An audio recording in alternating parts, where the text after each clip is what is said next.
Hello. Welcome to the office hours, ladies and gentlemen. My name is Paul Berserker01 Batman Shelley, your humble host and space bartender here at the AstroPub, your space bar at the end of the universe. I'm also your professor and galactic historian, or the Astro historian. I don't have my vest on.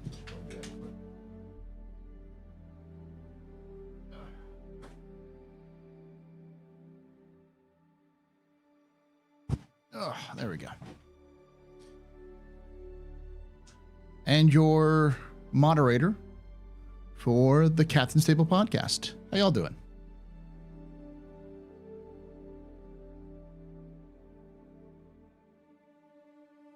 The tie is all skew. Happy New Year, y'all.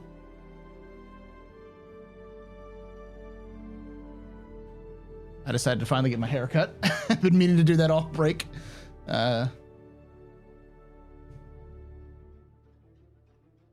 Welcome, everybody. Oof.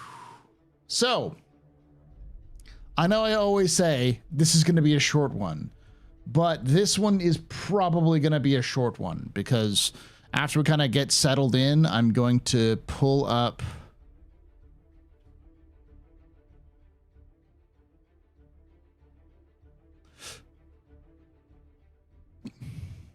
the monthly report for the last couple of times.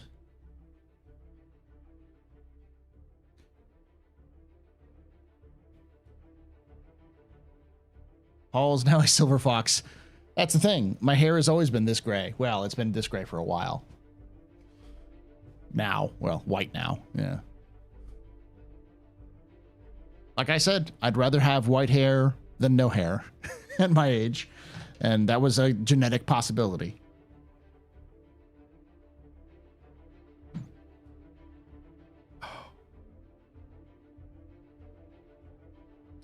Happy 2025 indeed. Paul no vest. Yes, I know. It still happen? Oh, it will eventually happen. I legit thought it was a dye. No, see, that's the thing. It's like, I legitimately have students who go, "Have you dyed your hair, Mr. Shelley?" And I'm like, "No, this is my natural hair." I know people often ask me if I dye my hair here. Other people ask me if it's a wig. It's like, no, this is my hair. Welcome, everybody. So, I am blatantly stealing this from Space Tomato, who does something similar. But I want to start looking at these sort of like in a monthly format, maybe a little bit later, about, you know, the latest news and stuff like that. As the Captain's Table is being moved away to its own format. Take away my space suit. You can even take away my space lasers. But you can never, ever take away my space game.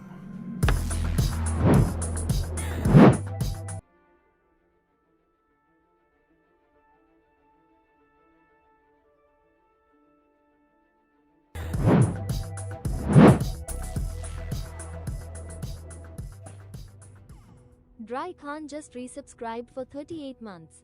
Thank you so much, Dryon, for that 38 months of support. You're a very important pupper, very impressive pisser, very needed pedestrian.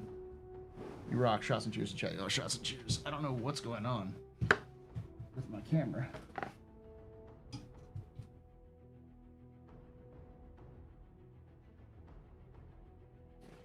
Oh, that's right. So my Stream Deck reverted.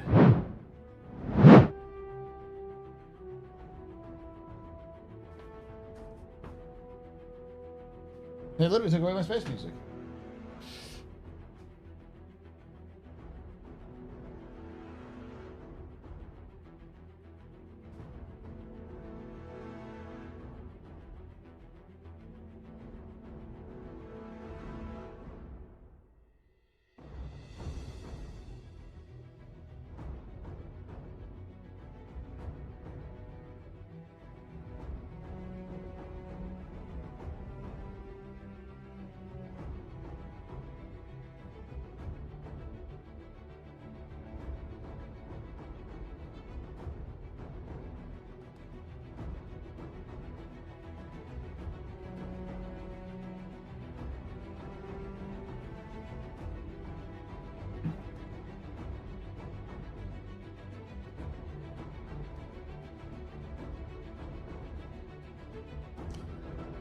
I'm going to switch this vest out. All right, I'll be back.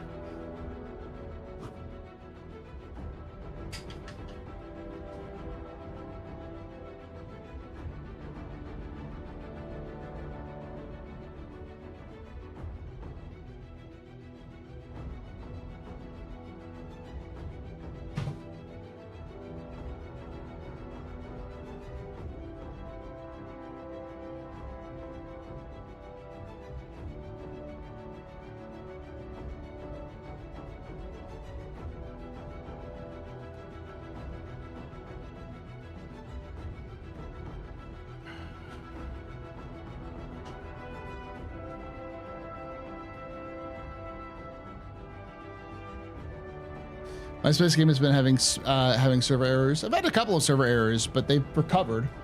Have you been having less recoveries? So we're going to start with today, before we get into some of the stuff, is to the more immediate futures. So the first thing is, let's look at what CIG made last year in terms of final numbers. It looks like they were down by about $1 million. Weapons free, so y'all. they made 116 million.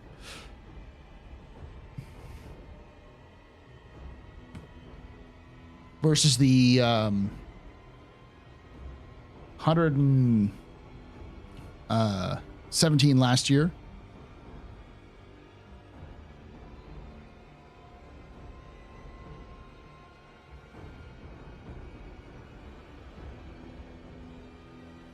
You get a haircut. Looks nice. Yes, I did. They covered just a lot of them.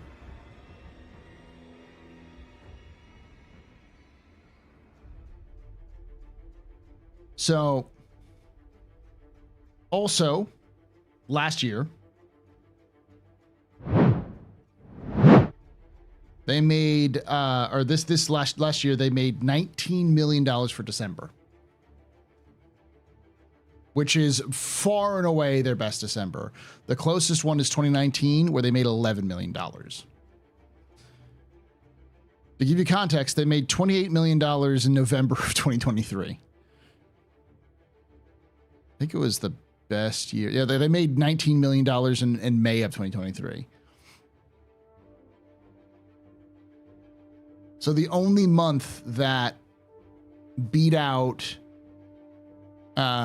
December of this last year was November of 2023. You can take away my space suit. You can even take away my space lasers. No PPUs. But you can never, ever take away my space game.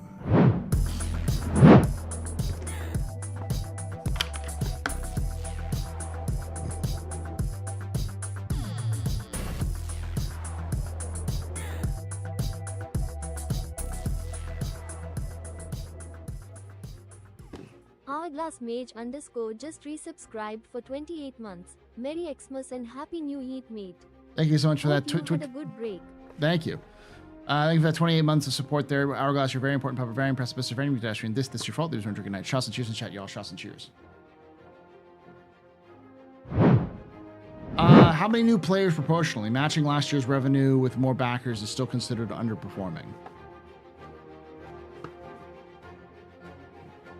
Matching last year's revenue with more backers is still considered underperforming. I don't know why that would be the case.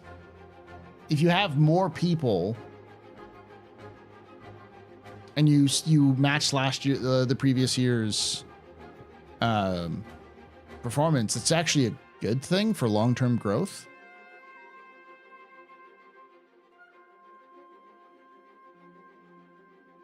Not necessarily.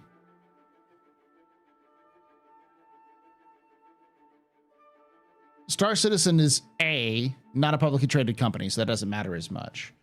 And B, it's still in the growing stage, which I know sounds insane for a company that's been around for like 13 years and has a video game that's cost almost $1 billion. But there's a lot of caveats, like Star Citizen isn't the only game they're developing 2 games at once.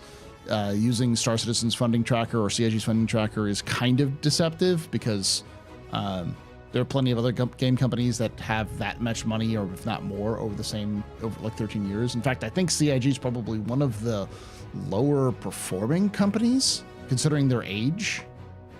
I imagine there are plenty of other companies that are probably not the size of CIG, maybe big CIG, that made more money over that time period from releases they had.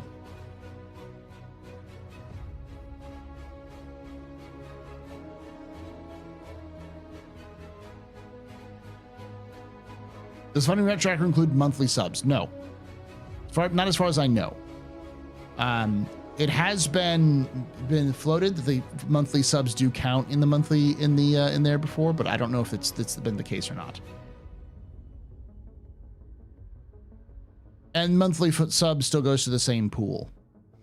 It's used to help pay for the subscriber service, but a lot of that is also kind of not the same.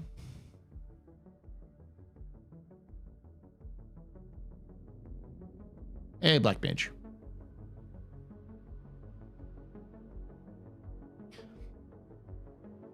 There's a we can get into a discussion if y'all want to, but the discussion, the concept is you got to remember that CIG is making two different games at the same time. All of the work that's done in Star Citizen and in Squadron 42 helps the other game out in some way, shape, or form. There is crossover in terms of assets, in terms of features, in terms of the engine. So like if there's a bug in the engine that they fix, they're not fixing it just for Star Citizen. It's also being fixed for Squadron 42.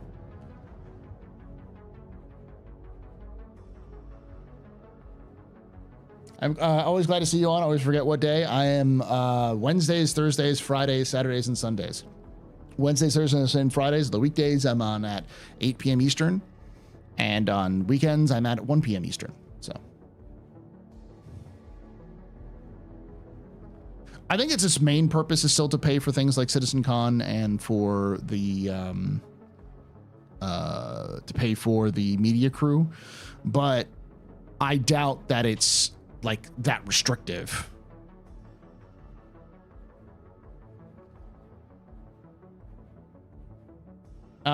It's apples to oranges though. Systems in a single player story game aren't going to translate to an MMO. It's silly to say otherwise. It's silly to say that they're completely separate though. The basic systems of how they're developed, including things like level design and how ships function and those sorts of things are the same. To deny that there isn't a crossover, a significant crossover in terms of features, is to completely misunderstand how the project functions.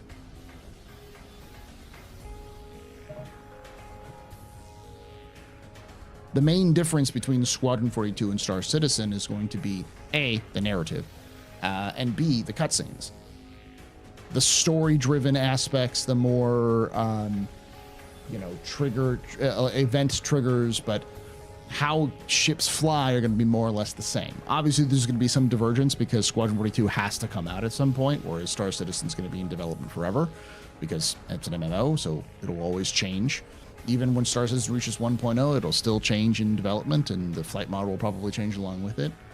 But things like the quantum system, how mining functions, how restraint works, the health system, the FPS gunplay, that'll change as well. But how guns function, physics. Let me see what else. AI, how the AI interact. You can literally rip files out of Squadron and put them into Star Citizen and vice versa. The map system, the UI system, yeah, they're all the same.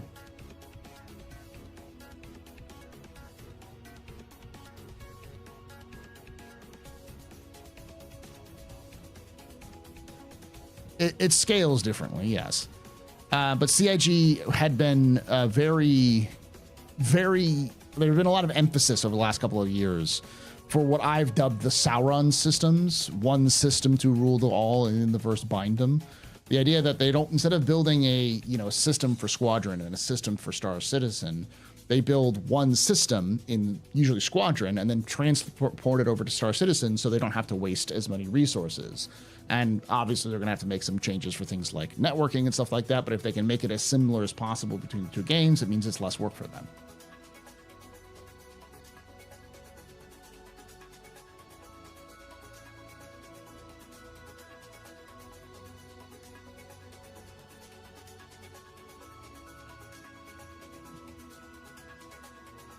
Eventually, we'll be able to go to places inside Star Citizen were featured in Squad 42. Times past the universe, so no paradox. Yeah, that kind of thing. But when it comes to the actual details, like how the things will be tweaked and stuff, that might be a little different. And for sure, Squadron 42 version 2, like the part D, Act 2 of Squadron 42, the second game in the series, is going to likely be very different from the first game, simply because the first game was developed the way it was developed, and the second game is going to have the hindsight of A, whatever they did in the first game, they can fix it, B, whatever they do in Star Citizen, that they can add to it. Although the planets won't be the same in Squadron 42, the systems are in the same universe, so there shouldn't be any reason for them not to have the same planets, though the outposts and the like mission areas of Squadron may not be exactly the same as Star Citizen. How many acts will there be? There will be 3 acts, as far as we know. They call them episodes, which is or chapters, I should say. Chris Roberts is bad at names. Chris, this is the confusing part. Chris talked about episodes of Star Citizen or Squadron 42 back when it was all the rage to release episodic content. Like the Hitman had its, I think it was Blood Money that had its episodic content, where it was like each mission was released as its own episode. It was sold individually. The Telltale games are being sold in that way. So people were like, oh, so each mission's going to be individually released. But it's like, but that's not what he was saying. He said, no, this is going to be chapters. So like chapter 1, chapter 2. And then it gets even more confusing because they use chapters as their mission naming. So when you say chapter 1 of Squadron 42, you're like, for just the first mission. So it's like, oh, fuck. It's kind of like they're 3 separate games. There were supposed to be one singular game. And then when Aaron Roberts came in, he said, absolutely the fuck not. This is way too much for one game. Cut this down, break it up into 3. So they found breakpoints, which I'm assuming are Act 1, Act 2, and Act 3. So, and obviously they've expanded it a little bit. They probably have a little bit more mini acts, little mini acts within the acts, so that you can get a little bit better idea of what's going on, that kind of thing. So like Star Wars Episode 1. Yeah, that's what he was referencing when he said episodes, was Star Wars. But it was like, this is what I mean by when Chris is bad at labeling things. CIG's always been pretty bad at labeling things because the way they kind of see the universe is very different, because it's typically from the point of view of developers who last developed a major game in the early 2000s, if not late 90s, where terminology has changed significantly since then.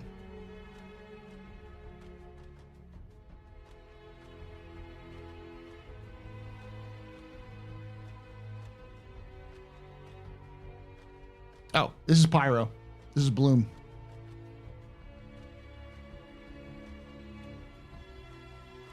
First day back from work after two and a half weeks off, I already yearn for the mercy of death.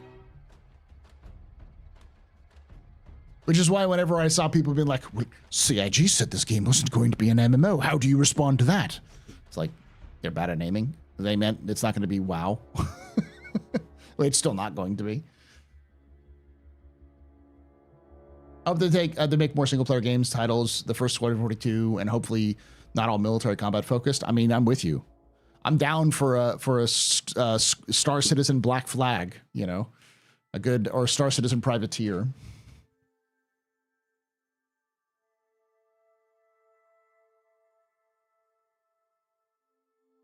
I'd love to see that idea. Yeah, I'd love to see Ace Combat 7, the Squadron 42 story. Because for those of you who don't know, the story of Squadron 42, the original Squadron 42, they were a penal squadron. They're basically the squadron from Ace Combat 7.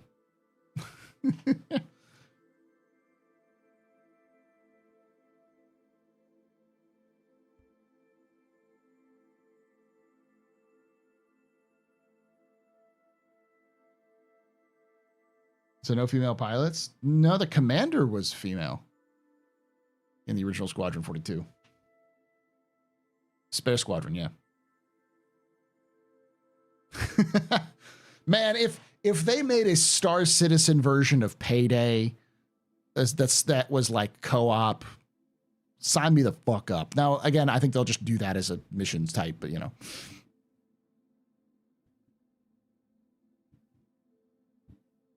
I got what you were talking about, Jin. PTU is the only part of the game that I'm interested in. Hauling, scrapping, PvE. I don't care about Squadron 42 or AC. I get it. My point being that the reason why the funding is going, like, you have to understand that the funding is going towards a lot of different things. And it's, when you try to say, oh, well, this amount of money's been spent on Star Citizen, this amount of money has been spent on Squadron, this amount of money's been spent on, it's like, that's not how it fucking works. Like, whether we like it or not, they don't have like separate teams that are siloed off in their own worlds. I've known enough CIG developers to know, I have known Squadron 42 developers who have tested Star Citizen and worked on Star Citizen features while they were still supposed to be working on Squadron. I've known Star Citizen developers who've been pulled in to do testing and other work on Squadron. Like, yeah, they've worked with each other and they often travel between teams. So.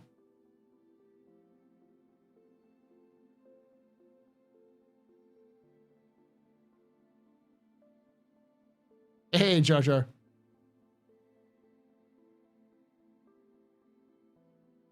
Oh, I think you meant game engine fixes for both are the same. In some way, yeah. The game engine is the same. Squad 42 and Star Citizen run on the same game engine, which is the Star Engine.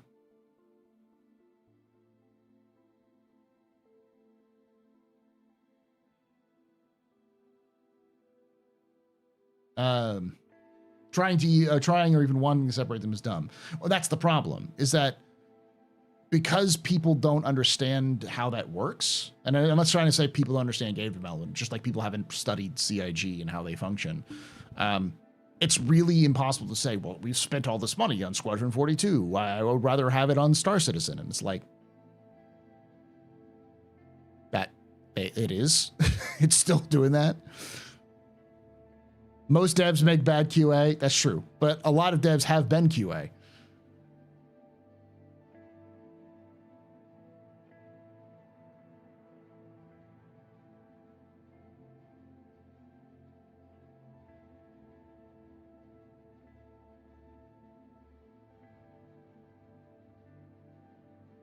AstroPub question. In today's testing chat, Wikipedia said they had some fixes for DGS. Do you think it's they feel it's problems with persistent entity streaming? Probably not. It's probably some way that the hybrid service is talking with the DGS. There could also just be some DGS fixes. Like gosh, what are some of the major bugs with DGSs? Frame rate issues, client crashes. There's been a lot of client crashes.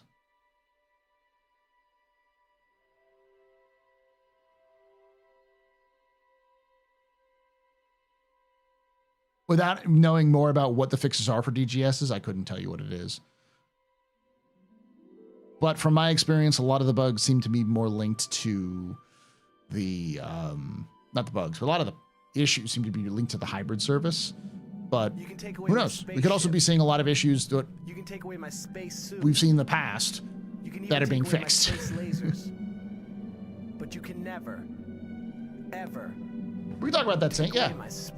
That's kind of what we're going to talk about.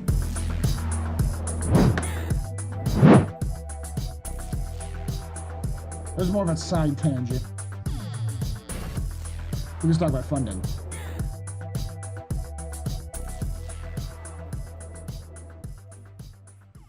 Toxic Jugs just resubscribed for 7 months, not being able to get out of Klesher.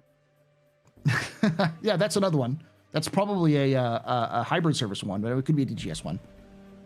Thank you, Toxic Joggers, for that 7 months of support. You're very important, proper, very impressive, very pedestrian. You rock. Shots and cheers in chat, y'all. Shots and cheers. That's one that It's one of the bigger ones. Teams are working on some more DGS hotfixes that we may be able to get out into the service next week, hopefully by tomorrow. We're also setting up 4.0.1. Yeah, I saw that. We're going to talk about that here in a moment. Going into PTU as early as Thursday next week, which has already has quite a few fixes and updates that didn't make it into the base 4.0. If things happen by tomorrow, I'll update here. Yeah. So,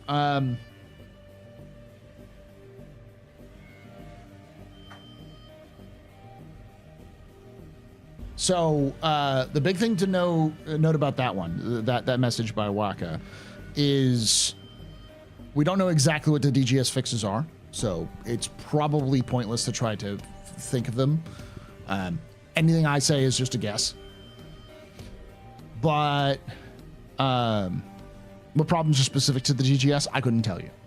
Because so many things are also hosted by the hybrid service. It could be an issue with like the DGS not talking to the hybrid service properly. But it's not server meshing issue related. So who knows? What's up, big haircut? Hey, knowledge.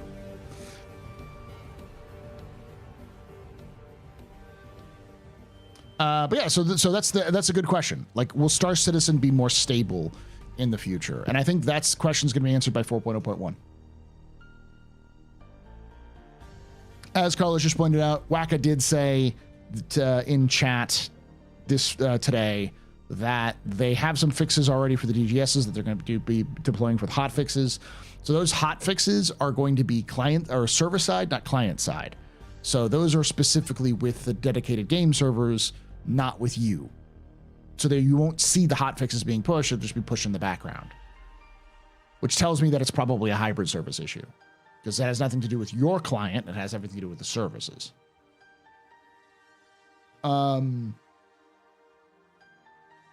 Could be those black screen issues, yes. So the question is how will, because as I've talked about at length, Chris did post that letter for the chairman where he said that they wanted to focus on content and stability over everything else this coming year. So the question being, will we get content and stability? Based off of Chris's current statement, yes. But Chris's current statement is only as good as about 3 months. So we'll see how with 4.1. 4.0.1 is probably a good indication of how many fixes they're going to have. And 4.1 will be the big indication. Will they cycle the servers or just wait for the servers to die? I don't know. I'd hate for them to have to cycle the servers again. Or wait for them to wait for them to die, because that sucks. I have a feeling that a lot of issues we've been seeing, which are pretty common issues that we've had in the past, will be addressed with the 4.0.1 patch. But it's always important to note that the 4.0.1 patch in PTU is going to be very different from the 4.0.1 patch we'll get at live.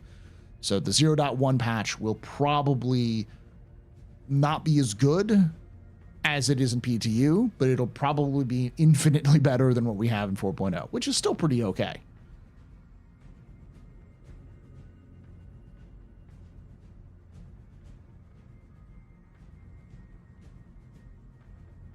Questions, thoughts on the new weapon insurance? You get weapons and racks back when paying for repair. You have to pay the difference. Where are we seeing this, Asa? I haven't heard this before. Let me check this out. Go to...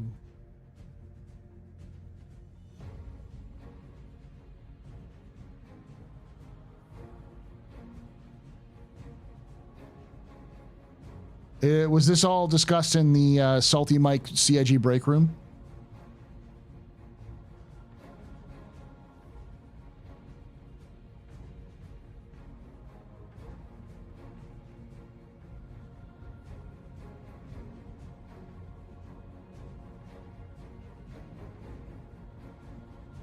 So there's two different 4.0.1 patches. Why would they just call PTU patch? What? There's no two different. There's just one. Right now we have 4.0 patch. The next patch is 4.0.1.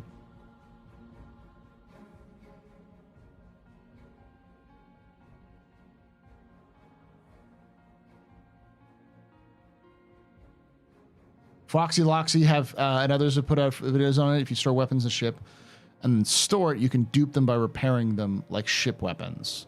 Oh, so it's a dupe, not an insurance thing.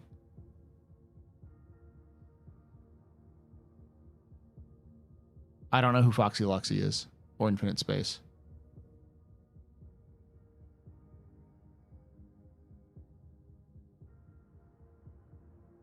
You have to pay for them?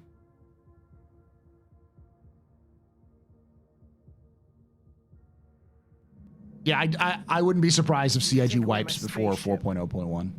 You can take away my space. You have to pay for them in the repair cost. They're just buying them again. Space lasers. But you can never, ever take away my space. That's just purchasing them again, because that's how the repairs work.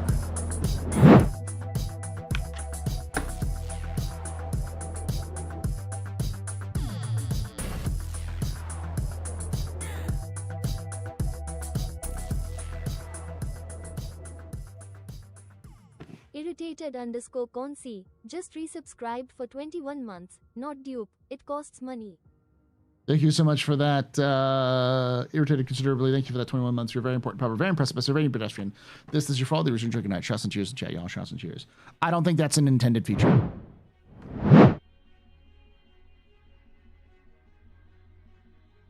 Okay, so this is an old bug that they had fixed.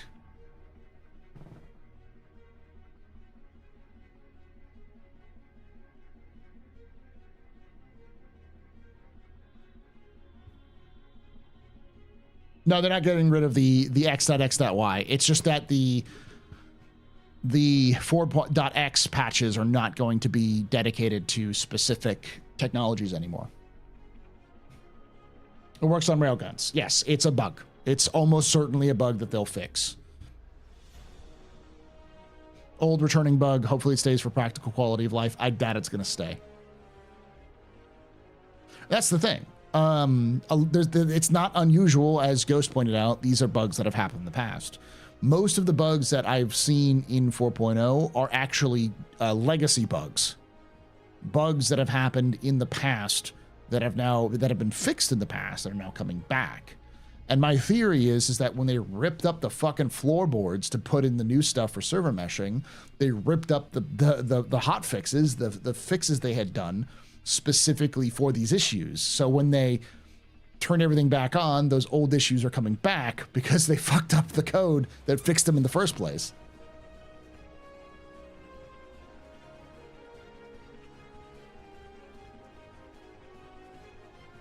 That's why we have so many fucking things. Like, because it's one of those things, it's so many. Like, most of the bugs I've seen are not new bugs.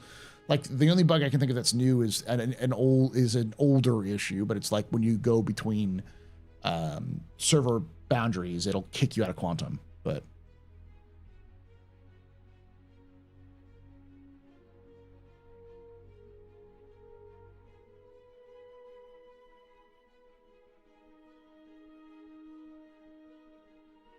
.0 bugs of future past. Hey, I said that 4.0 was going to be a dumpster fire. It's just, but not in the way that everyone thought it was. Everyone was saying it was going to be a 3.18 all over again. I'm like, no, it's not. It's going to be new and unique bugs. And it is. It's just old bugs coming back. It's like a repeat.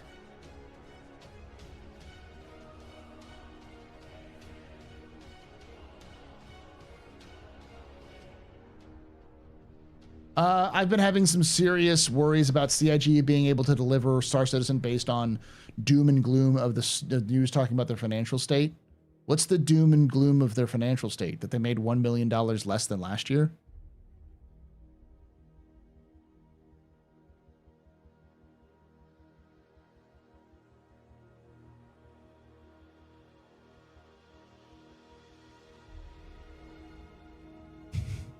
I've been character locked since the 21st with 6,030 error. I have a theory about that one. I don't know if how many 6,030 errors have been recent. Has anyone here had a 6,030 error pop up since like the 24th?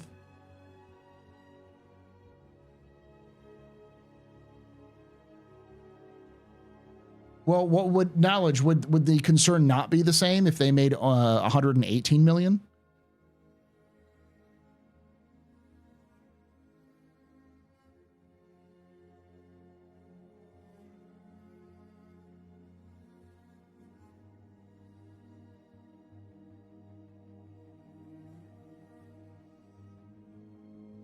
Companies that are solvent and in good standing lay off employees all the time. Restructuring occurs all the time.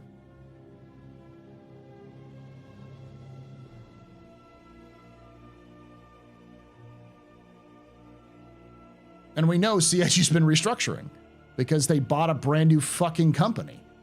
They bought Turbulent. So there's probably going to be a couple of positions that were made, what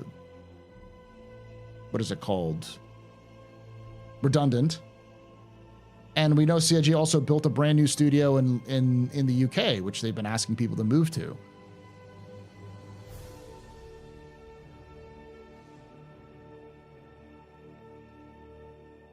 Stability and bug fixing issues are like still are in Austin and the UK. Has there been new announcements of UK layoffs that I haven't heard of?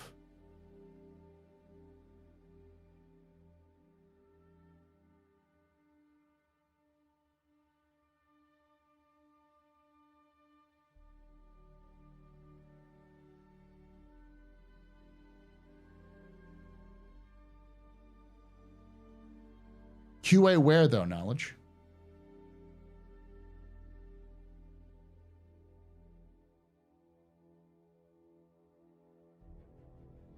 Because you got to remember that every studio has its specific like expertise.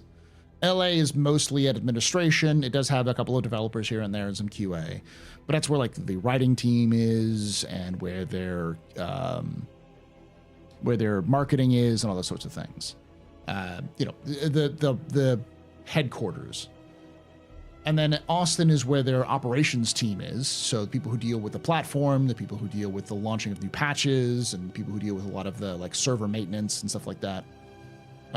Montreal is their tech hub. That's where they actually work on server meshing as well. But they also have a team that works on chips and a team that works on the PU and other technology. But they've always been their sort of technology R&D area. And then you've got Manchester, which is their main studio, and it is where they mostly produce Squadron 42, but also Star Citizen. It's like their main development hub. And then Frankfurt, which is their engine studio, which always produces updates for the Star Engine. So things like, I wouldn't be surprised if CIG lays off people in the United States because it becomes too expensive to hire people in the United States. I know that, for instance, Austin is way overstaffed. They don't have space for people to sit. It's not a huge studio. It's bigger than it used to be, but they've got the capacity of about a fourth of what they actually hire. So I wouldn't be surprised if that got cut down some. And LA is super expensive to keep running. And they just purchased one, Montreal. So I wouldn't be surprised if they're shifting a lot of their focus over to the UK. Because it's one thing to say they're not solvent, they're firing people, but they're also hiring people still. Let's look at their website.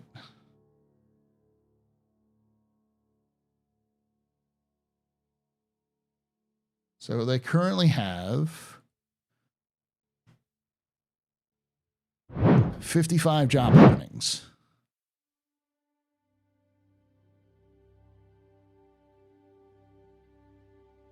And you can see where they're hiring. Manchester, Frankfurt, Manchester, Frankfurt, Manchester, Montreal, Montreal, Montreal, Frankfurt, Manchester, Manchester, Frankfurt, Manchester.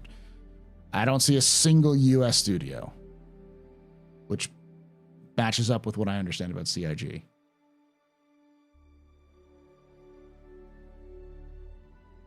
Yeah, there's not a single US studio opening. It's all overseas. Everywhere but not the US. So I wouldn't be surprised if you're going to hear more news about the US studios shrinking or closing down. AI, yeah, they've got 3 AI programmers: design, engineering programming, and engineering programming. It's not a surprise that CIG is hiring for AI people. Do y'all not remember Star Citizen or CitizenCon 2023? They literally said they were developing an AI system for the planetary tech team.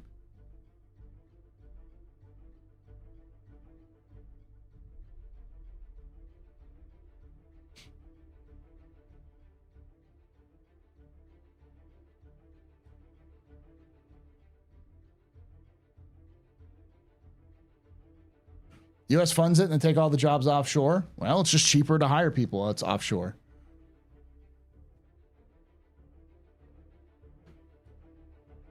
I wouldn't be surprised if the AI stuff is stuff around like machine learning. Let's take a look at it real quick, actually. AI social design team creates AI behaviors. Oh, we're even on the wrong thing. It's NPC AI. This is literally this. What the fuck? They're not actually doing AI systems. This is NPC AI.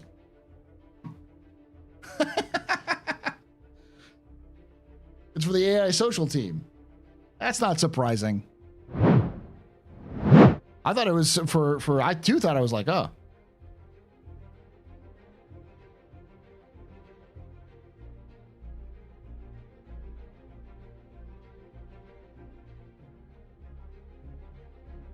AI agents, yeah. It's all that kind of stuff. AI doesn't mean that kind of AI. That title's been used for decades. Yes, but with the current climate, you know.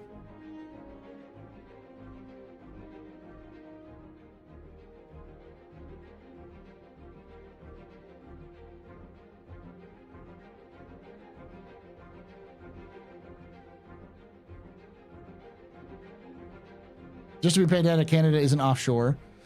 It's out of the country. Same concept.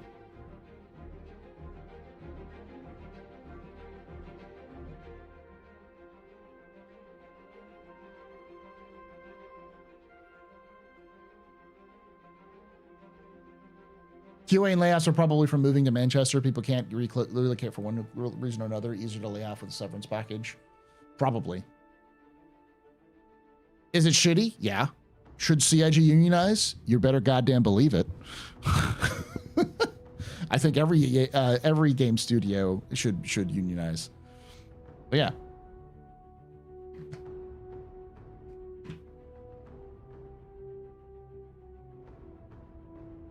They need to remove the death screen that shows where you die. That makes no sense in a large-scale PvP game. Well, it's not a PvP game. It is, in fact, a PvPvE game. CIG said it themselves.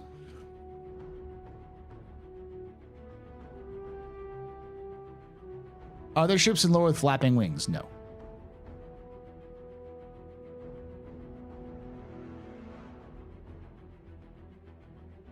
I've been waiting for this day.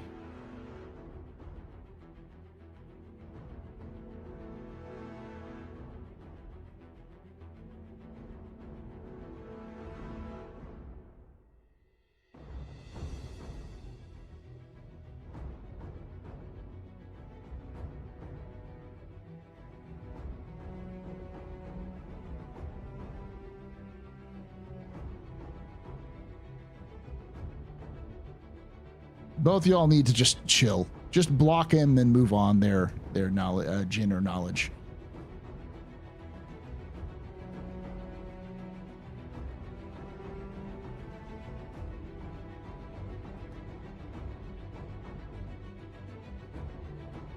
Any feeling they might deliver us gameplay this year except for engineering? Almost certainly not. I would, you know, we'll get to that point at one point.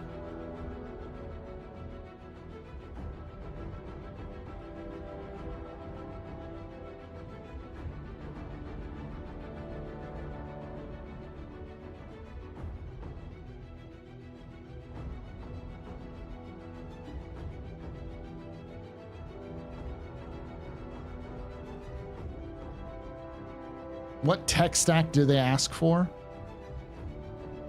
I don't know what you're talking about there, Marauder.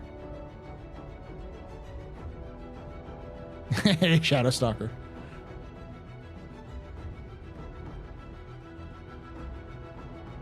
Yes. So, I mean, we're gonna get to it, but I wouldn't believe anything. CIG is likely not going to release anything other than engineering this year. I wouldn't expect any new developments other than engineering and base building, which comes with crafting. We might see refining because that also comes with crafting. And the other thing we're almost certainly going to see is like the new or the updated version of the sensor technology, but almost certainly no big shiny new thing that's going to be like fundamentally changing how we work, how we do stuff. So I don't think we're going to see hacking and bounty hunting. Not this year.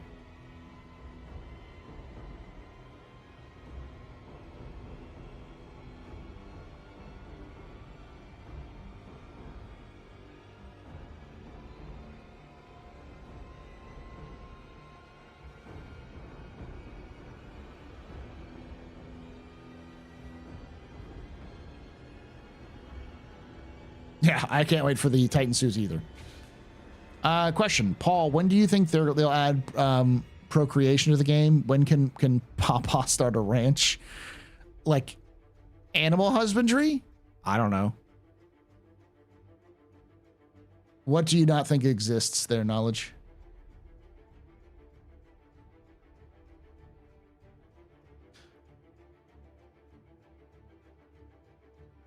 Why can't we repair and refuel and rearm and ship terminal kiosks before we send the ship to our hangar?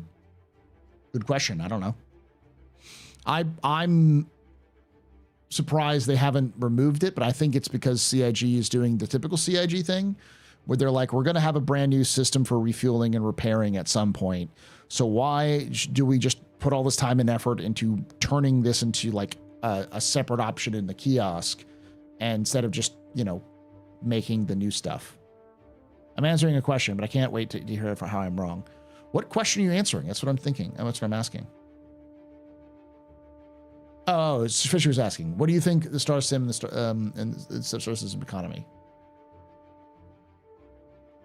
The economy exists. It's just not good. Haven't checked on Star Citizen in a while. Is 4.0 actually live or is it still in preview thingy? So the thing about 4.0 preview is that it's live. They're planning on anything you do in 4.0 preview to count towards your next, the next patch. So it continues your stuff. The reason I call it preview is because they didn't, according to Chris Roberts, they didn't get all the missions that they wanted to, and they wanted to ensure that people had a good gameplay experience so they could revert back if they wanted to. But they're going to wipe because it's bugs. So they haven't said it's going to wipe. Almost certainly it will. And Chris did say in the letter to the chairman that it will, that they hold the right to reserve the right to wipe it if there's some problems. They just didn't plan on wiping it. How is StarSim in? The actual like mechanics of StarSim is actually connected to the fuel and the repair costs.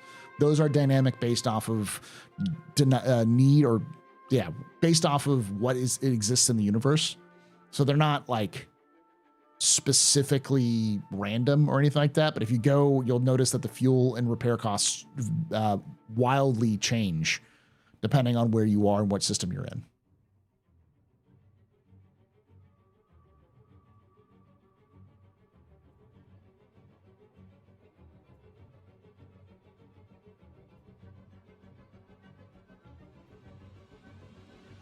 The new economy is wild. I can't believe the Eclipse's missiles cost almost $1 million to rearm, to be honest.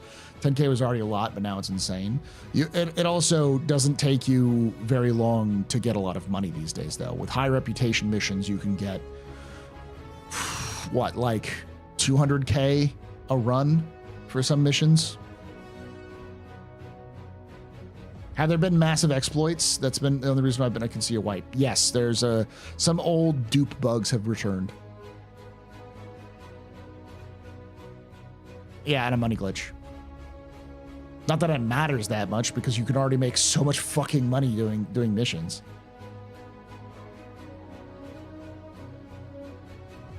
Do you think they'll ever physicalize refueling and repair drones in hangars? No. Maybe. I think they'll do some physicalized refueling and repair, but most of it is going to be hand wavium.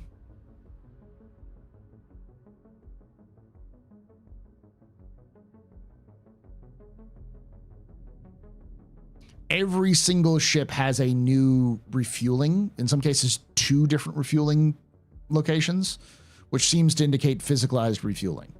But I wouldn't guarantee that.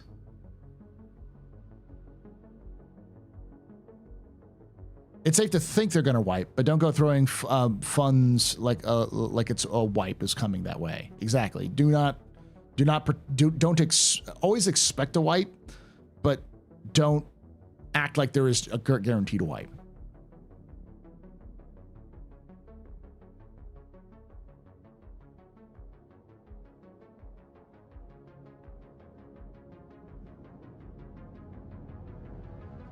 The real question, Perseus when? Well, let's go over this a little bit because we're kind of getting all over the place. So the first thing we have to understand about what's coming out soon is likely in the next couple of weeks, we will see, well, we almost confirmed that next week we will see 4.0.1. Now, what is 4.0.1? Almost certainly a stabilization patch. For those of you who are newer to the Star Citizen community, and somebody asked if you should come back for 4.0 or if they're interested, 4.0.1 will be a good indication of how stable Star Citizen is going to be going forward. And the likelihood is that it's probably fairly high that they'll get most of the major issues dealt with by then. And then 4.1, which will come out in March, will determine what the direction CIG is going in.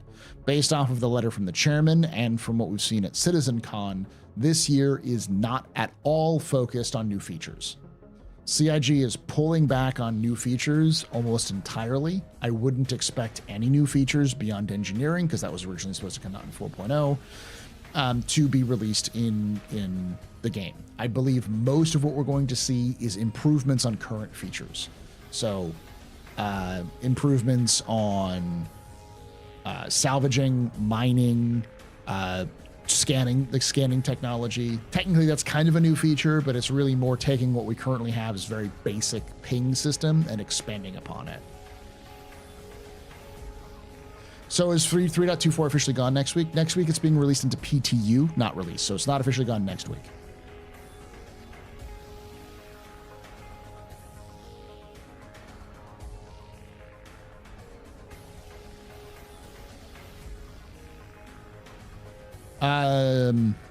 Do you think Maelstrom will break server meshing again? I don't think anything's broken server meshing.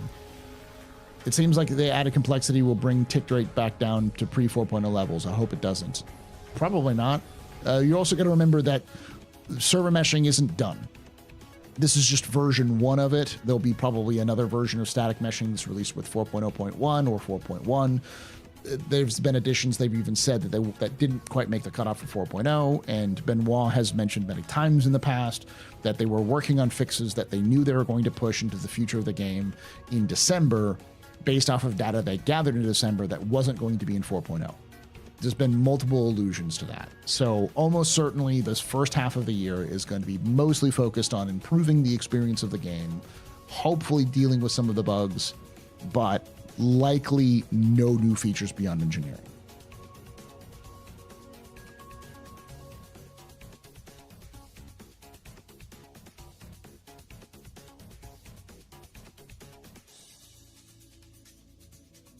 Now, when is Perseus for Sciences here? So I'm going to say Perseus. I'm going to make a bold prediction, and I'm probably going to be wrong with this one, because both me and Axis talked about this last time, because I think it makes sense. But also with statements made by CIG developers, I'm doubting if it's going to happen, but we'll see. Because I don't think we've had an update on the Perseus, period, other than that it's being produced, but I don't know if it's in active production. Because the Perseus and the Ironclad are, in my mind, the same sort of classification, I doubt they would have two teams working on those two ships at the same time. They could be, but I couldn't tell you if it's true or not. So I would hope, and this is my hopium guess, is the Perseus is coming out in June. So in the Q2 update or 4.2. Because that corresponds with Invictus, which would be a perfect time to release it. The more realistic is that the earliest we would see it is IAE. So 4.3 or 4.4.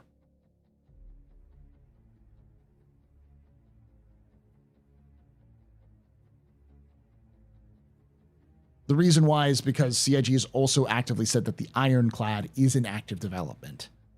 So it could be that the Ironclad, because it probably requires less changes than the Perseus does, would probably be more likely, because it was also introduced last in Invictus, to be also be released in this Invictus.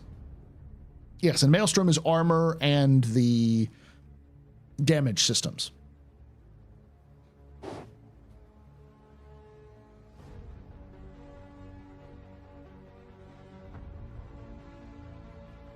I wonder if CI's letter means that they won't bring base building or crafting or medical or exploration to 2025 then. I doubt we're going to see exploration or medical in 2025. We might see small expansions to medical, but almost certainly we will see base building and crafting in a preview build of some kind. The question of when it's going to be released depends heavily on what version that they're going to release it in. Is base building coming out with the full booyah, everything ready to go, or is it going to be released with like a couple of shacks that you can plop down? That's the question.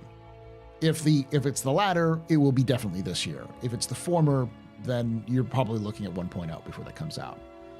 But I also fully expect CIG to heavily utilize the preview channel. If they do it the way I hope they do it, they'll continue the system where they'll have a preview, which will run like 4.0 preview, which is actively allows you to play the game, to get reputation, to get funds and that kind of thing, saying, hey, it might wipe, but we're not planning on wiping it with this build, with these builds. Please test this and play it out so we can have an idea long-term on live servers, what it looks like. And if you want to revert back to the stable version, you can always do that. So that is my hope, that they use the system going forward, because a stable / unstable version, like we have for many games in early access for Steam, or even release games on Steam, have that sort of system, would work as long as they can connect progress to those unstable versions. Do you think base building has a dependency on Maelstrom? Possibly, but Maelstrom has been in the main dev branch for at least half a year now.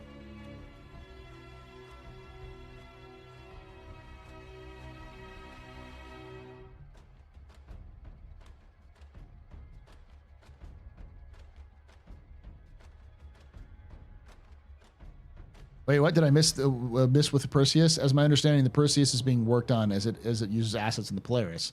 The Ironclad and Pioneer are also in dev, by my understanding. Correct, but I would doubt that CIG would have two ships of the same size being worked on at the same time by two different teams, in the sense of at the same state.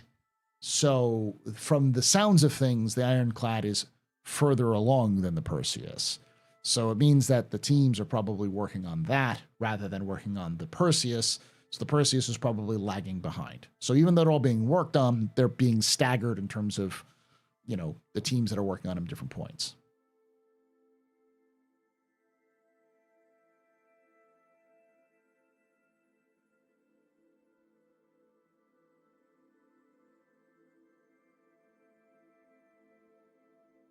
We saw Maelstrom in the Squadron demo, so it's been working to some extent.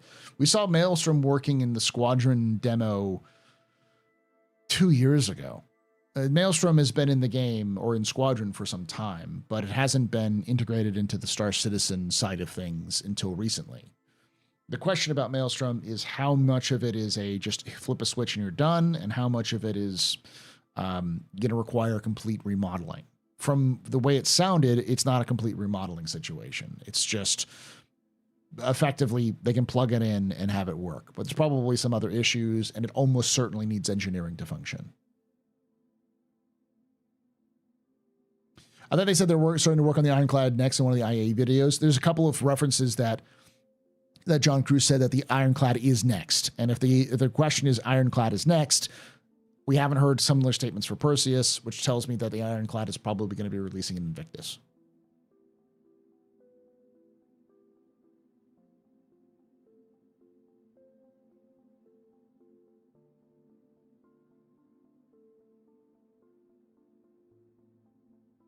We may see Perseus exteriors at Invictus. We probably will see a Perseus with the fleet at Invictus.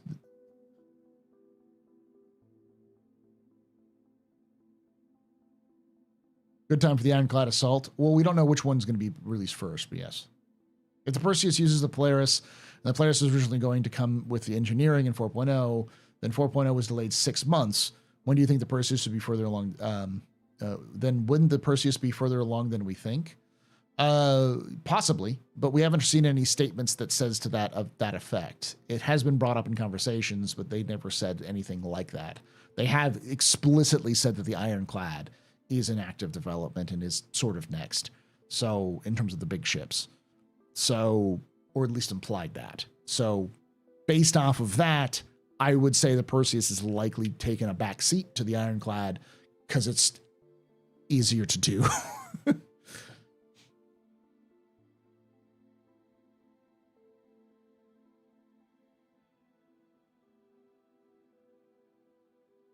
Causation isn't always correlation, but you also have to keep in context how many people they have with their team, that it takes them some time to produce these things. So yeah.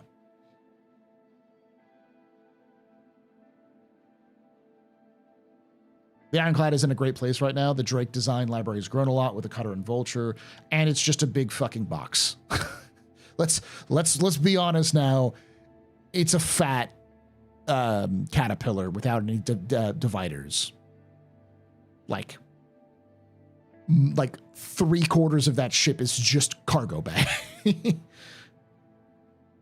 It is a very interesting box, and there's definitely some stuff to it, but I can guarantee you the Ironclad is going to take a lot less like hard look to produce than the Perseus. The cat needs to be reworked as well, though. I wouldn't be surprised if the work that they put into the Ironclad ends up getting retroactively added to the Caterpillar. Similar to how when they added the sort of the armored shield for the Terrapin, they added the armored shield for the Carrack and the doors. There's been enough discussion that Execute has had with the developers that makes me indicate that it makes me believe that they're going to completely rework the Caterpillar, the inside of the Caterpillar, because A, it doesn't really have good spots for its components, and B, the concept of this ship has changed because of how they want to do modularity. So I'm doubting we're going to see a like 4 or 5 different deviations, like versions that you could swap out and in. And instead, we're probably going to have one long or,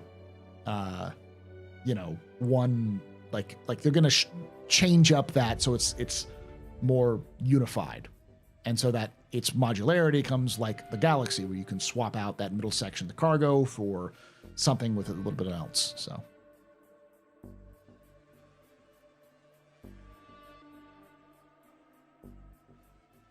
I was watching Star Jump video on the Kraken, and you can totally tell they used one of the early Kraken concepts to develop the Ironclad shape, almost certainly.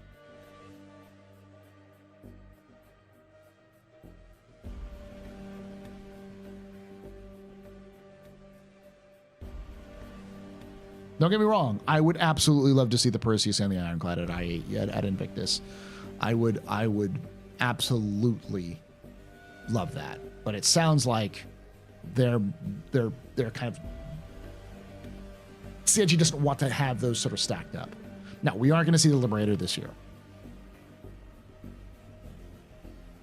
I would like a Crusader combat capital ship. I would too.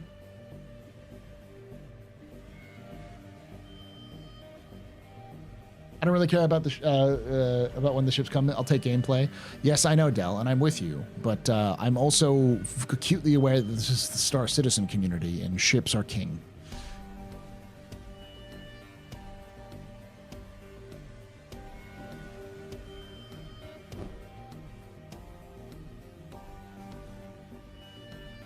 As many as they can sell. Well, yeah. I think the only kind of glimpse of exploration gameplay we're going to have this year is likely going to be in the scanning gameplay, which is possibly going to connect to the what are they called? transient jump point. I think it's called transient, right? I've called them the tributaries of the pack in the past. That system is probably where we're going to see that sort of thing. But we need scanning gameplay in or improved to be able to even get to that point.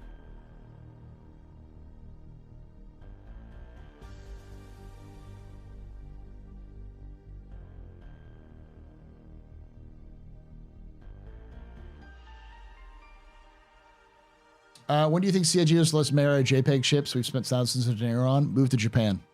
You can do that right now. That's not a dig at Japan. It's the only thing I'm going to think about when you say marrying JPEGs is the guy who married his digital version of Miku.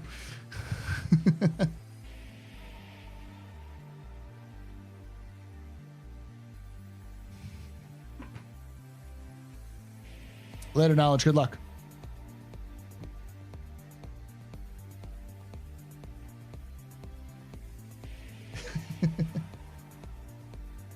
That digital Miku got discontinued and he held a funeral? Really? I didn't know that. I don't know. I'm following orders.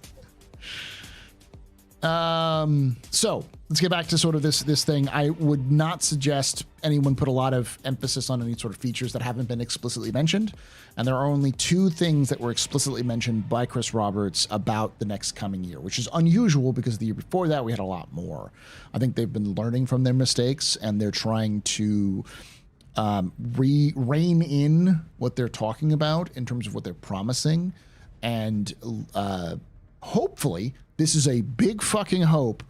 I don't expect it, but I really do. This is me hitting that hopium real hard. This is me mainlining it off a stripper's butt. That's going to be clipped out of context. Which is, I hope, desperately hope, they're going to under-promise and over-deliver.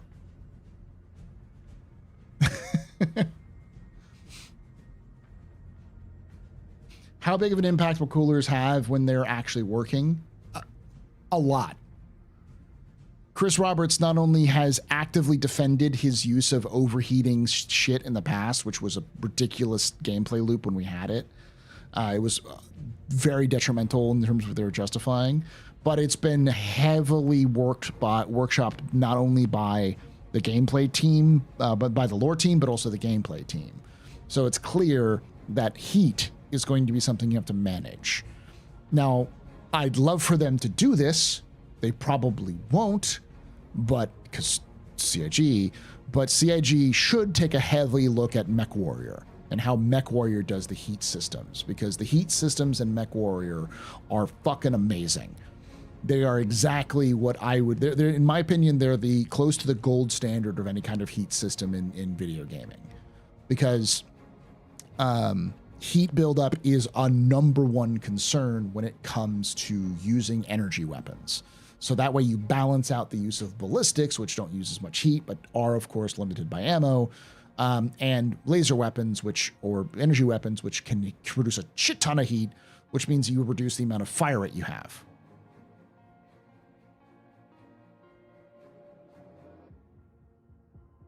Which MechWarrior? I'm not too familiar with the earlier MechWarriors and play a lot of them, but I've played a lot of MWO and MechWarrior 5, which do okay.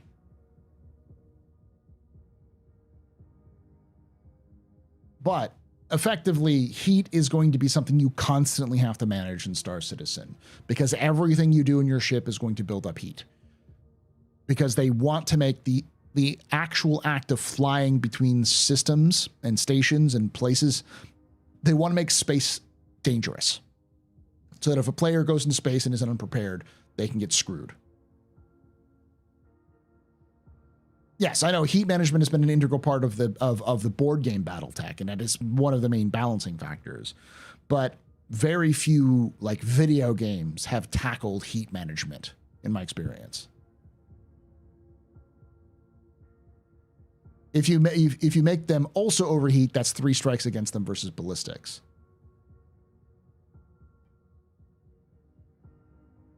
Elite does a pretty good job. because elite, I don't know if how much elite has in terms of heat buildup. From my experience with elite, which is a long time ago, I stopped playing before Engineers was released, to give you concept, was that heat buildup tended to be not necessarily with weapons. It was kind of like a meter you had to manage when you're firing weapons, but it wasn't really, and like your systems, you couldn't produce too many systems at once because it would overheat, but it wasn't a lingering factor. It wasn't something that you'd have to like actively manage. Something you have to monitor, but not manage. You get a lot of heat from the suns. Yeah, if you're trying to like scoop and stuff like that, fuel scoop and such.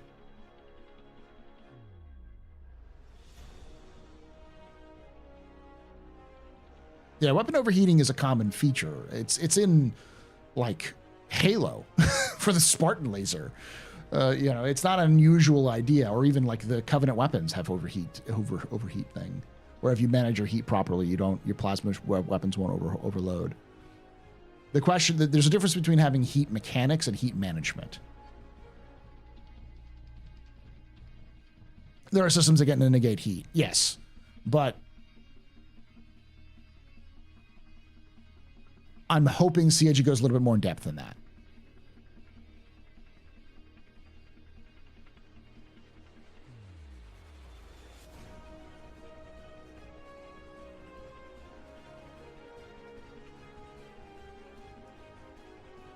Beams to remove heat, got it. Well, that's what the coolers are supposed to be. So you have to draw power to your coolers, and as you use your coolers, they're supposed to cool you down more. But if you draw power from the coolers, you're pulling power away from your weapons or your shields or your other systems. So you have to sacrifice something to cool yourself off. So you're always going to be having to manage something as you're going along. If you're not in combat, it's hopefully going to be pretty easy. Though, hopefully, again, if they do exploration gameplay right, you're going to have systems where, like, you're going to have to be close to the star. Like, Pyro 1 is incredibly fucking hot. So if you're in the star, if you're on Pyro 1, your ship is going to be, the ambient temperature is going to make your ship go fucking jack through the roof if you're on the planet.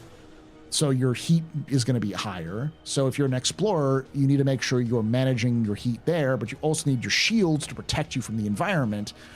So, and you need your sensors to function so you can gather data. So you're gonna have to sacrifice something, whether like maybe a little bit less effective sensors or a little bit less effective shields or cooling technology just on the edge, that sort of thing.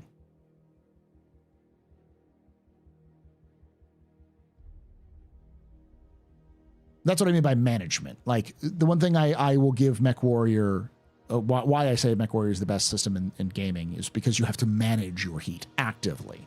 There are ways you can dump coolant to make yourself colder, but you have to monitor your heat and then you have to move away. And if somebody else can make you overheat because they get too close with flamethrowers or maybe make you miss, then they can actually actively fuck you over. And then the hotter you are, the more damage it does to your superstructure. So it doesn't just damage your systems, it also damages your mech itself. And that's what I'm hoping for when it comes to Star Citizen heat management, where if you don't manage your heat properly, it's going to blow up your ship.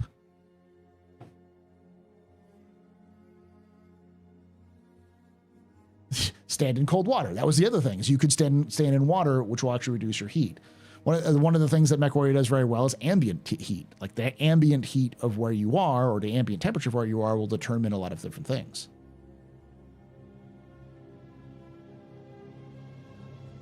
Any heat system they do will be feckless, as what works in space will have a massive cooling effect in atmosphere. We don't need gamified trash.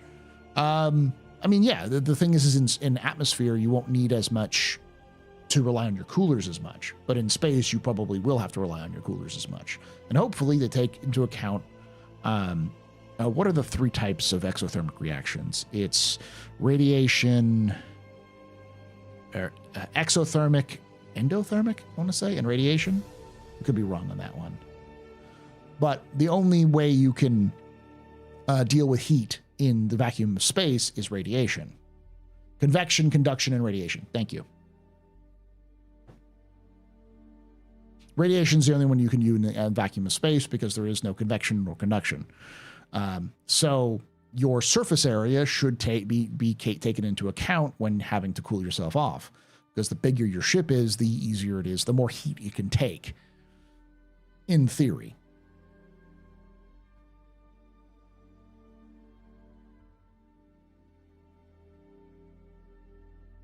And that's where the magical coolers in Star Citizen come into play. They should allow you to cool off better than radiation, but the price is power.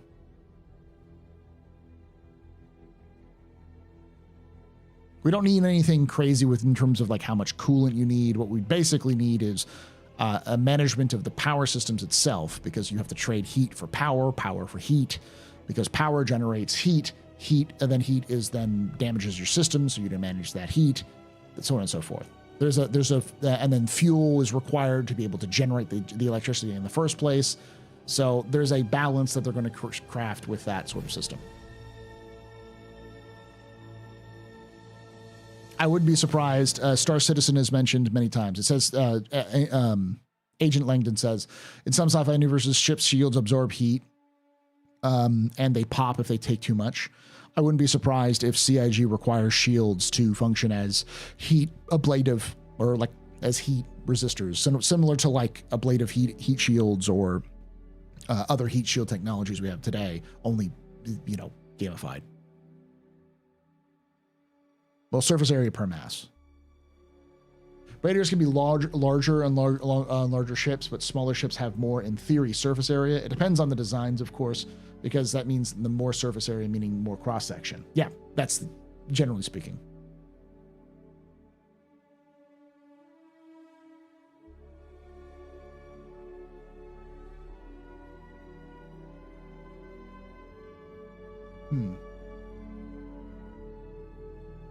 Raiders, what did you say earlier? I thought I saw that earlier.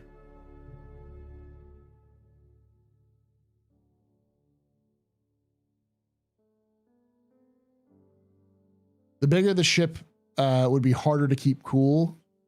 Square cube law, volume grows faster than surface area. I'm trying to wrap my brain around that, karate. As far as I understand, radiation works with...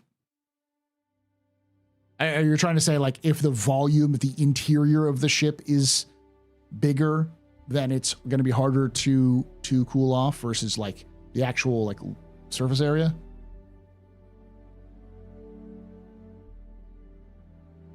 So the surface area, the larger the surface area, the harder it is to cool off?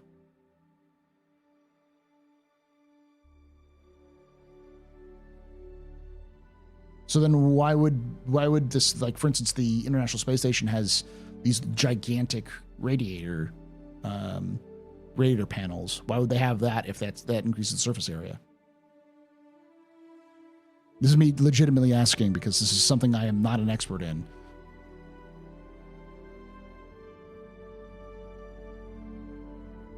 As far as I understand, based off of my limited research on the topic, the reason why the ISS, for instance, has these gigantic things, everyone's like, oh, those are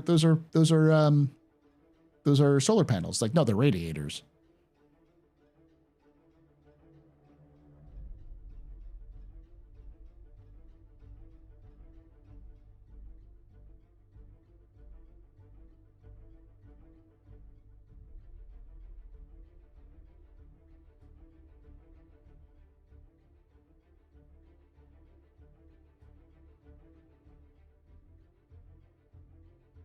David Jim on my story, not a physicist.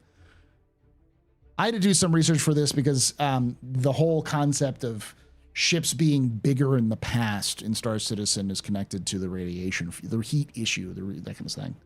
Which is why you don't have a lot of small fighter ships in Star Citizen lore until after the Dryon War, or around the Dryon War. Hey, Hegel. Thank you.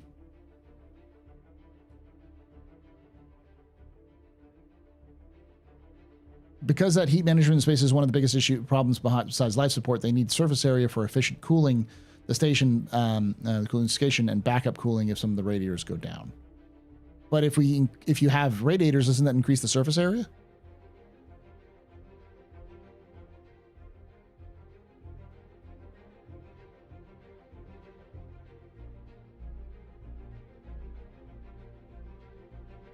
That's why I'm confused about that.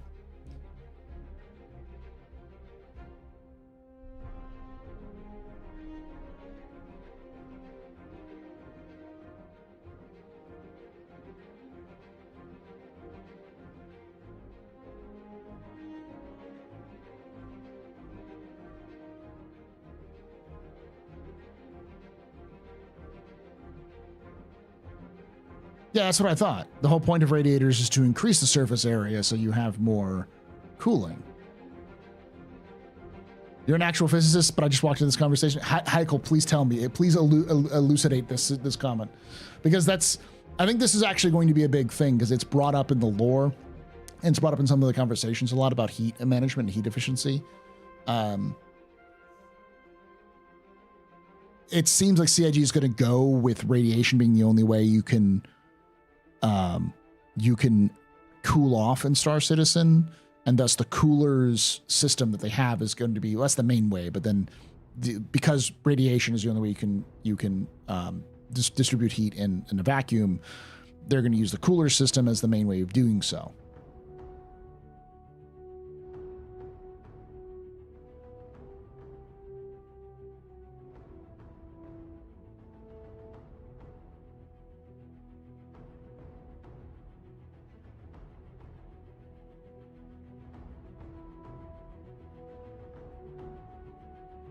But radiative cooling also increases the surface area, like you say.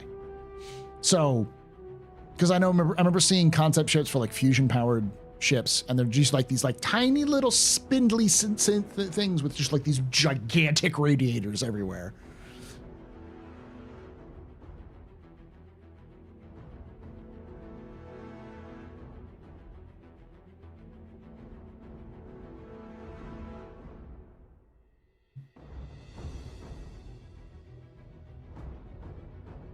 So the question is more, how much space is there versus how much space is there inside versus how large the area is.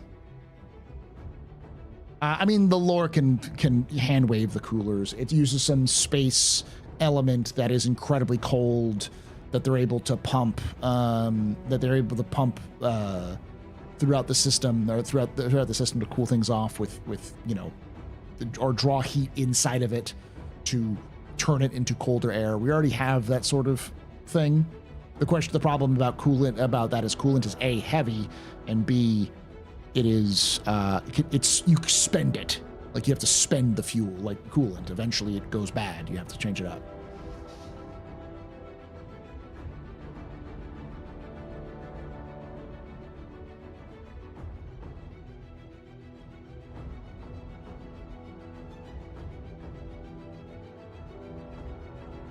However, more systems generating more heat isn't just lore, it's in-game physics and game balance. Exactly. That's the concept. I'm just hoping that the larger the surface area, the less, like, for instance, the Zeus, or something like the Polaris, not the Polaris, like the Reliant, let's just say. Most of the Reliant isn't actual volume, it's just fucking wing. So wouldn't that also be a little bit more heat efficient because it's just big wing versus the internal volume?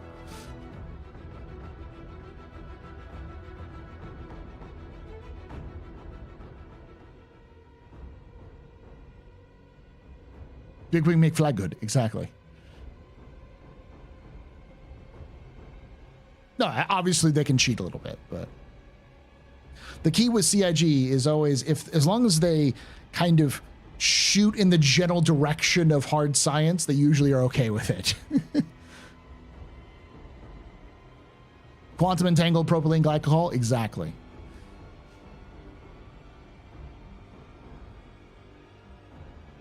As long as the wing doesn't have internal components or something like that, yeah. In 2954, Prestone is one of the largest conglomerates in the universe. Reintroduction of hyper-efficient ship coolant. There, lore complete, exactly.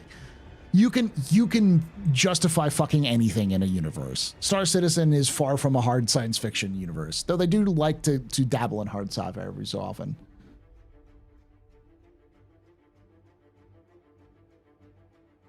Question. So there's a possibility that some ships will need less coolers because of their structure. That would be my hope. Then again, I am also a sucker for big, sexy radiators. For instance, if you watch Gundam, the original Gundam Char's Counterattack, all of the ships in Char's Counterattack have radiators on them. The warships have legitimate radiators on them. And you can see them. They're built into the structure like they would, like as if they're supposed to be there, but if you look at them in the detail, you can see that they're radiators. They're designed to be pulling heat out. Which is just like, fuck me, yes.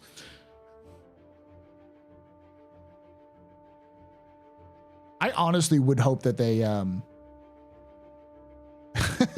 I have a terrible PC cooling setup. I don't know what you're talking about. I just had to do some fucking research on this for the both the Gladius and the Quantanium, or in the quantum travel videos for lore, and so I had to like rack my little social science brain with science that I barely understand, that I barely remembered from high school.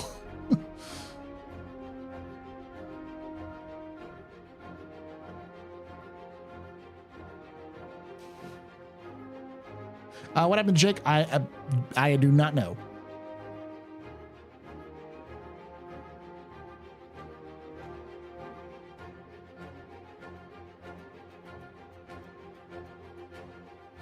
But that's a good example. I mean, just talking about heat is a good example of it's a gameplay feature. It is something that they're going to have to use, and I do believe it's going to matter a lot because they've even referenced it as we don't have a power triangle, we have a resource triangle. We have heat, power, and fuel. And all three of them interact with each other. To get power, you need to use fuel to run the power plant. So you need to burn hydrogen to run the fuel. But the burning hydrogen to run power is going to increase heat. And using any system is going to increase heat. So you need to use the power to run the coolers to be able to reduce the heat. But by using that power, you're burning fuel. So fuel is going to be the number one resource, and everything else is going to eat into that fuel as you go along, including moving it around. So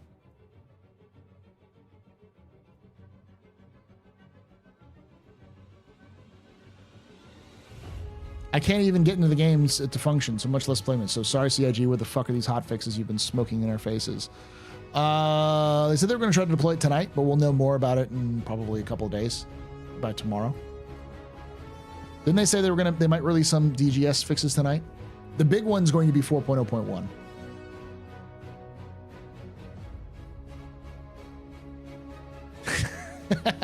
What happens if you use both fuel and power? I'm not falling for that, Keith. Because the player's lore is to fight pirates, and the game in the game six players will equal 6 players. Both ways it has to balance. Yes, that's true. Hot fixes are tonight, but the actual like coalition of shit that needs to be fixed is in 4.0.1, which is going into P2 next Thursday. If a player is every time beat by 6 dudes and fighters, it's a failure of lore and gameplay. It's more of a failure of gameplay than lore. Lore is there to justify the gameplay, not anything else. It's also there to immerse the players, but the gameplay needs to be there first.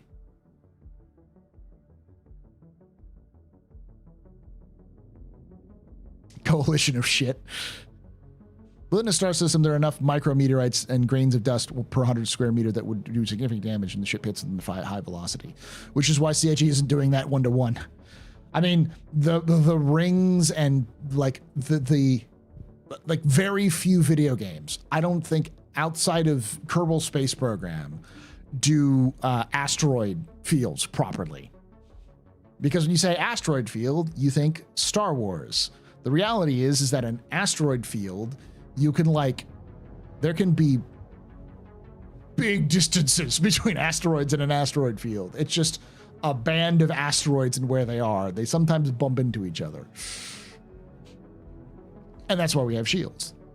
Star Citizen pulls a lot from Star Trek in that sort of like, funny enough, a lot of what Star Trek, the Next Generation, I don't remember the original series, I think it was the original series as well, but a lot of the Star Trek is actually based off of real science at the time. Completely mumbo jumboed, but it's like the basis is there.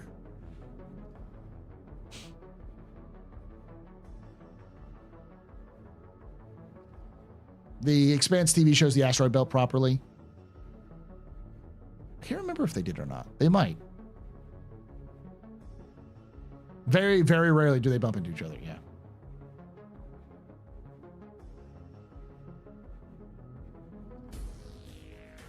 From earlier today, I know Balt and Ahmed have been working super hours to get unstowed character issues resolved in 4.0.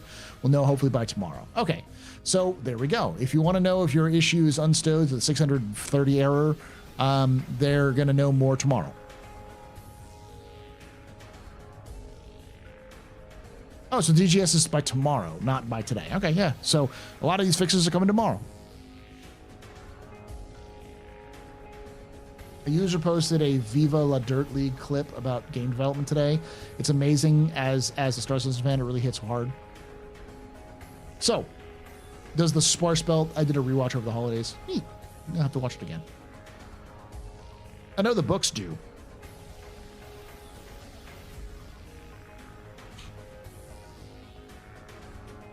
So, because, and I'll go back to this, because CIG and Chris Roberts specifically said at CitizenCon, they basically said there's only two things that they promised, which was promised. Yeah, they promised. I'll call it a promise. They said within 12 to 18 months, which was base building and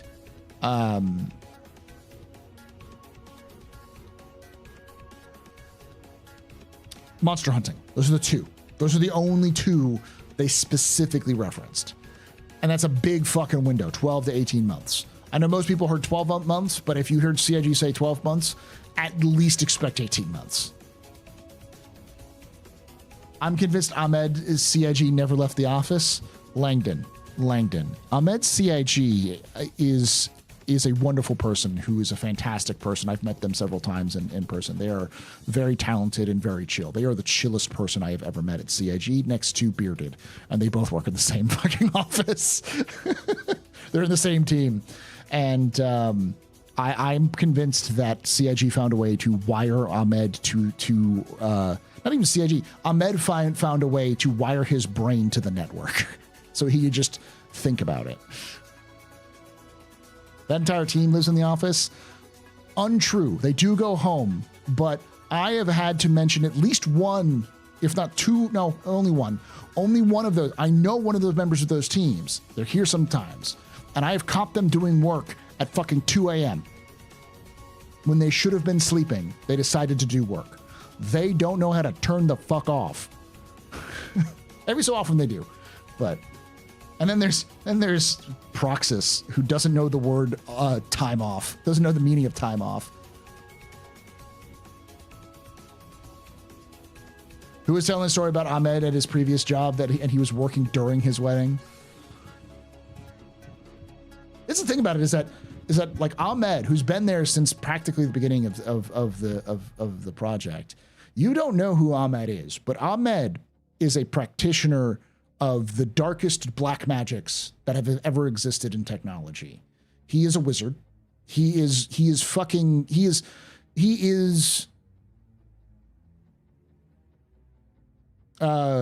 Merlin. All right. That's all he is. He's actually Merlin. He's performing dark rituals and other crazy magics to keep things going.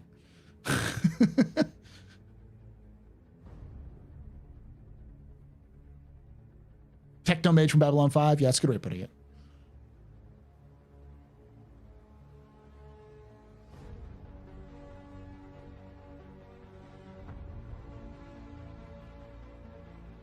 If you know someone who if you or someone you know knows work about them, please apply at CIG.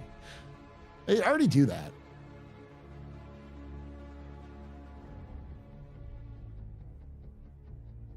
Truly a high priest of the Omnissiah. He is the Omnissiah. Like at this point, I'm just convinced of that.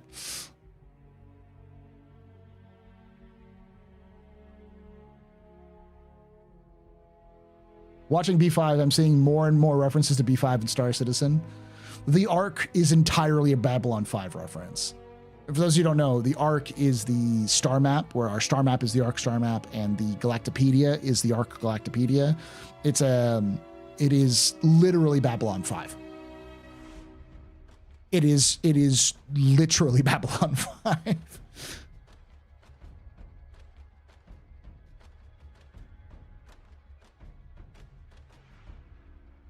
The Fury, for example. No, the Scorpius. I mean, yeah, the Fury is obviously, you know, and the Guardian are very much TIE Fighter references, but everyone says, oh, the Scorpius is an X-Wing reference. I'm like, that's a Star Fury. That is a Mark II Star Fury. The one that has atmospheric capabilities. That's 2-seater. That is a Star Fury.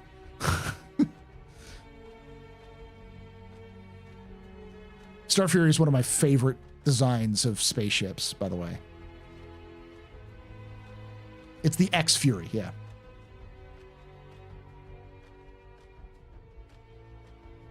Thunderbolt Star Fury, thank you. That's what it's called. I mean, there's so many references in it. Everyone says, oh, it's the X-Wing. It's like, it's the X-Wing, it's the Star Fury, it's so many other sort of X-shaped designs with actual 6 degrees of freedom. Yeah, that's the reason why I like the Star Fury. Many of you may not know this. It's been a while since I've said this, but one of my favorite genres is absolutely ridiculous concepts set in a hard science fiction universe. So like, to example, the Gundam universe is perfect. You have these gigantic walking robots that somehow are better able to operate in space than any other vehicle for some reason. But you also have O'Neill cylinders. And like radiators on battleships, and like proper time travel, like it takes time for people to travel around, and like you have to refuel and restock. Like there's actual like considerations to the actual physics and other things that are going on with this giant robot fighting universe. And then you have Babylon 5, which has a time travel, psychic alien races, psychic humans, ancient races that are trying to kill each other, prophecies about the coming future from said alien races. It's fucking Lord of the Rings in space. But you also have O'Neill cylinders and Star Furies, which are designed specifically to work in space. They work if you build a Star Fury out and put it into space, it should work the same way. It has reactive thruster, RCS thrusters onto it as long as it's main one. The pilots are standing up because of 0G, because they don't have anti-gravity. They have rotating structures in their ships. Human ships are all hard science fiction. Like they're completely built under the idea of what hard sci-fi should be. But you have space magic.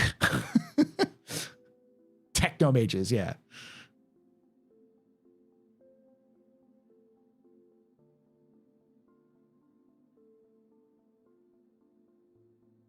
Yeah, Battletech is similar. Thank you, Galteki. I've been meaning to get my hair cut for a while.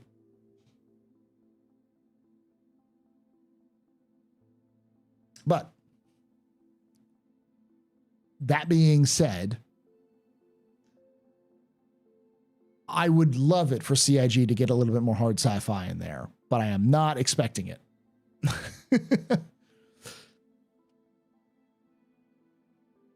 What's a good mech series that focuses more on logistics than the combat?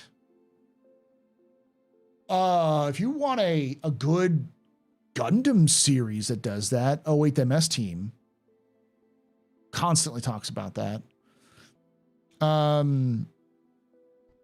I'm trying to think of like television series. There's not many mecha television series out there that kind of focuses on that. There's a lot of philosophy related ones and political theory and stuff like that. I guess to a degree, Blue Gender does that.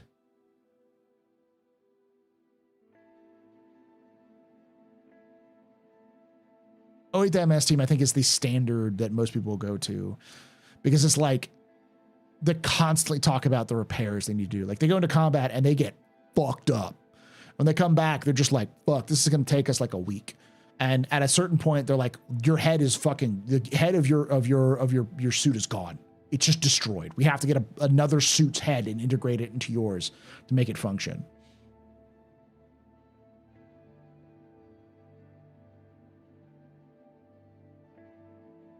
Yeah, Pacific Rim counts. I don't know if Pacific Rim talks a little bit about the logistics, though. Yeah, ATLS is almost certainly the precursor to the Titan suit. Like the prototype, the predecessor. Because it was Virgil, as far as we know, the crazy bastards from Virgil, from Selene, who took a look at something like the ATLS and said, I can put a gun on you. I could use you to punch a Vandal's head clean off. Like,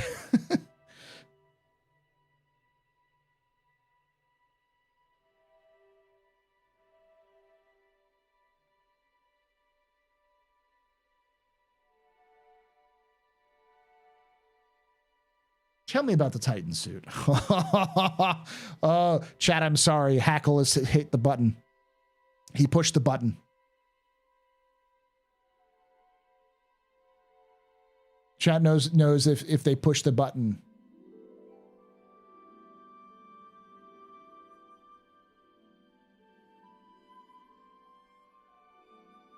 Stand by for Titanfall.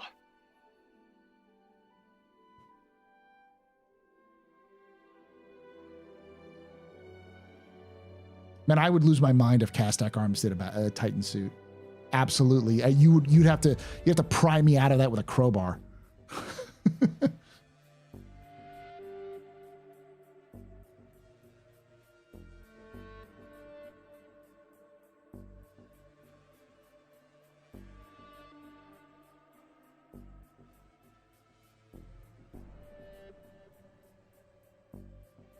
All right.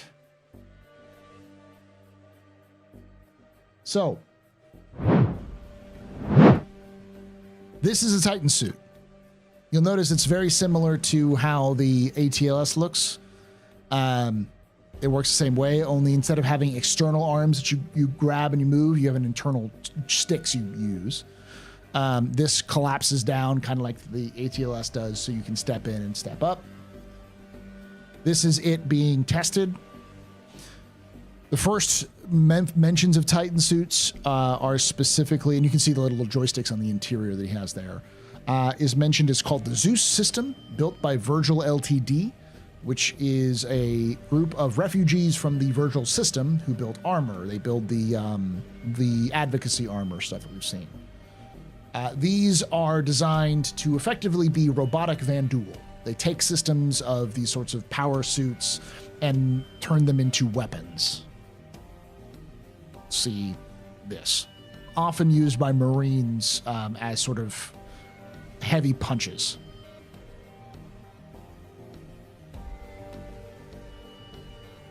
Now, the point of these is that they're not going to be very good in inside ships. These are going to be awful to use for boarding. They may be good for taking like a landing area or like maybe like the Idris's hangar bay. This would be kind of like a shock troop you drop down to kind of smash into enemies to kind of do that. But they're not designed as like going corridor to corridor. These are designed for very specific roles.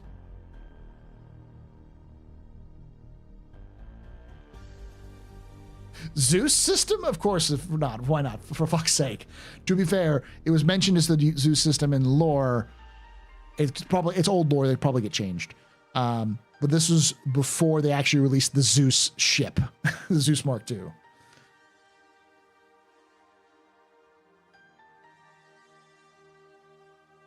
They're nicknamed Titans. Titan suits is what they're nicknamed. Which makes sense because we have the ATLS or the Atlas. I believe Atlas was a Titan.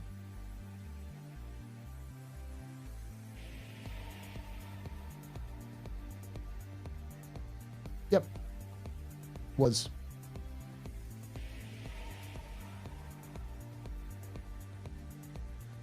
Yes, almost certainly these are going to be used as boss encounters. So enemies using these are going to, in like a enclosed arena, will almost certainly be a boss, maybe a one with health pool. One of the things that CIG wanted to do was they wanted a boss that didn't feel spongy, but had a reason to be alive and, you know, like harder to deal with. So almost certainly you will have one of these or multiple of these, maybe different versions. There's no reason why there's only one version, for instance. And if players are using them, almost certainly they're designed for the raids, like those monster hunting raids and stuff like that, for different sizes. For PvE encounters. And for PvP, you might use them to smash through a base shields to get inside a base's defenses, to be used as sort of, like I said, shock troops. These are probably size 1 or if not size 2 weapons that it can carry with it, or it can integrate with it, but yeah.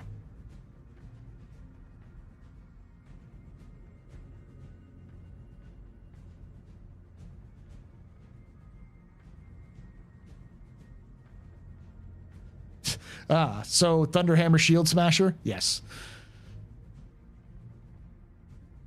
There is a hand on the left side right here. Let's enhance. Enhance. This is a hand.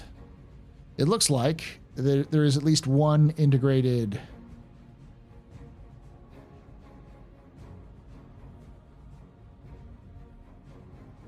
There's at least one hand and then one integrated system. So likely this is going to be attached to some sort of weapon, with the offhand being a melee weapon if possible. So my guess is, if I was thinking balance, a weapon like this would be a size 2 weapon, equivalent of a size 2 weapon, that a Titan would have to use 2 hands to carry. But you may also have an integrated size 1 weapon, kind of like, you know, Samus or Mega Man. You have just basically a gun arm that you can use to fight, and then an open hand weapon to do other things like that. ATLS, it's an abbreviation of Atlas.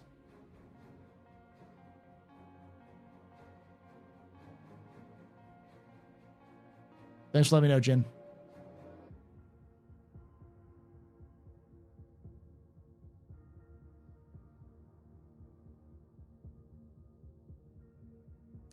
So yeah, I'm a mecha enthusiast, so I'm waiting for this to come out. Duct tape a rhino repeater to the arm and I'm good to go, basically.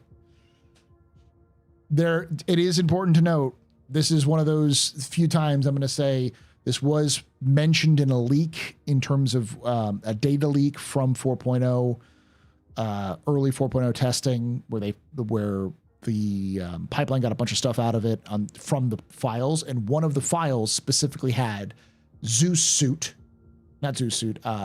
suit, Titan armor, and then it also had, one of the options was a melee animation for the Titan armor. So the Titan armor has a melee of some kind based off of the limited data we've pulled. So, how much are you willing to pay for a Titan with LTI? Yes. It's a retronym. Okay, I didn't know that. That's a neat term. Oh, it's definitely not designed for zero-G combat. the Titan suits are not designed for zero-G combat. They're 1000% designed for ground combat. This is absolutely not going to be an efficient weapon. It is designed as a niche use for specific types of assaults.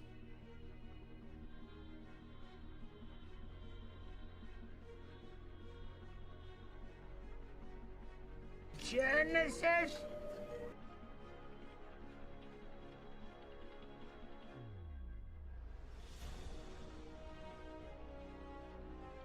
I bet a Nova could run straight over it easily. If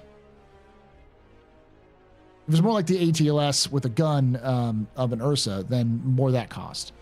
It's hard to tell. I don't know what the cost of this would be. You also, whatever it is, CIG's, because it's hype, people are going to hype it up. CIG is going to charge more for it. I think the bottom price is $100 because ground vehicles are never worth the price they put them on there.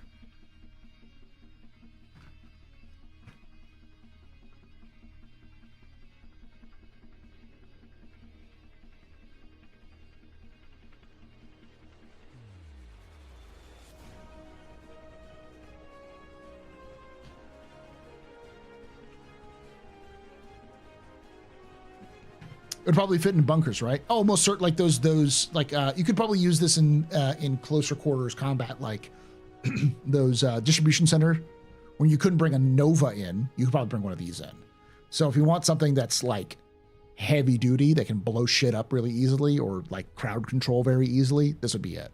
It's sort of like a very niche usage of large interior spaces. You could use something like this, whereas smaller interior spaces you can't. And if you're going for wider fields, or maybe like large exterior plate spaces with lots of cover where it's harder to maneuver a tank through, that kind of thing.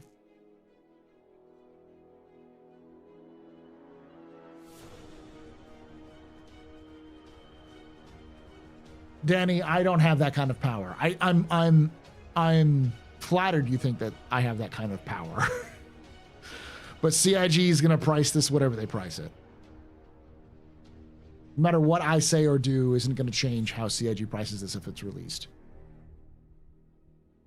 Welcome to Half the Bosses for instance content. Almost certainly these are boss levels. I would like bet my life that these were built as boss levels for Squadron of some kind. I mean, they existed since before ground vehicles, but like the concept of them did. But yeah. I think 60 would be fair, but wasn't the Atlas like 40? Yeah, but this is going to be like the Atlas plus hype, more hype.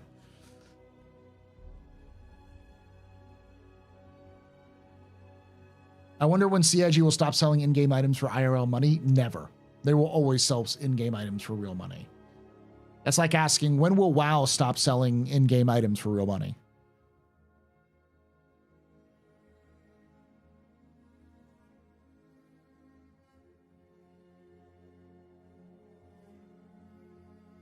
We don't need Titans, in my opinion. There's too much debt with ships, etc. outstanding. It doesn't matter if we need it or not. They've already been built. If we have the ATLS, these things have been built for Squadron. So they've already been built. Like, it's not a question of do they need to build them? They've already been made.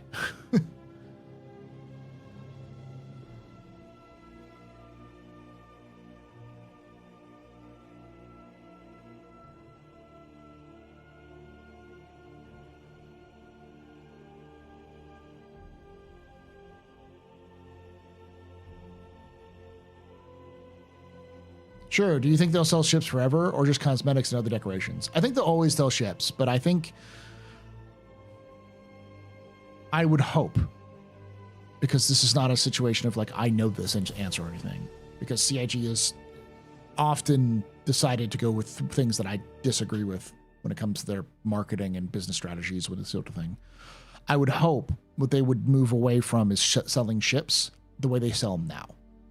However, selling new ships that are just released, like they sold the Guardian, for instance, a good example, where they'll sell a new ship comes out, they'll sell it for only cash for a limited amount of time, and then they'll allow for players to earn it in game after a certain amount of time, and then they'll stop selling it. And then they'll do big sales where they'll sell a bunch of the stuff for cash for Invictus and IAE, but throughout most of the year, they'll just not sell it. And it's important to note that almost all the ships you're going to buy are tier 1. So you won't be able to purchase top of the line ships. You're just basically buying the basic version you're going to have to upgrade eventually. And yeah, starter packages. Instead of being able to purchase like a Gladius, you'll have to buy a Gladius starter pack. You could buy multiple Gladius starter packs, but they're going to be twice the cost of an actual Gladius.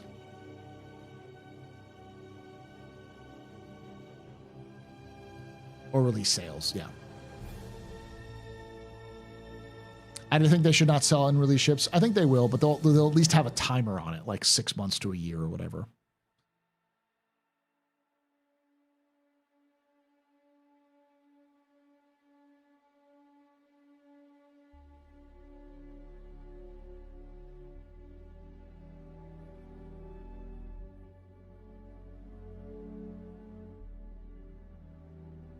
And then the main way they make money is cosmetics. If CIG sold custom cosmetics with oversight, they would probably make more money than they do now. But they have to have that system in place before they can do that. I think at 1.0 ship prices should be nerfed hard on the store to have some short-term have short insurance timers on them, or come on, claim them after losing it, no mods. Yeah, Scott was talking about the Centurion mech from Battletech.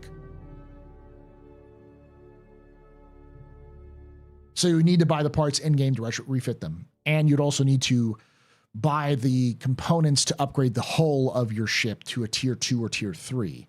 So you need to buy like the blueprints for the improved version of your ship that you'd have to research and unlock, or have to give it to a player who has that research so they can upgrade it for you. Because if I remember correctly, your ships themselves will be able to be upgraded and the components inside the ships can be upgraded.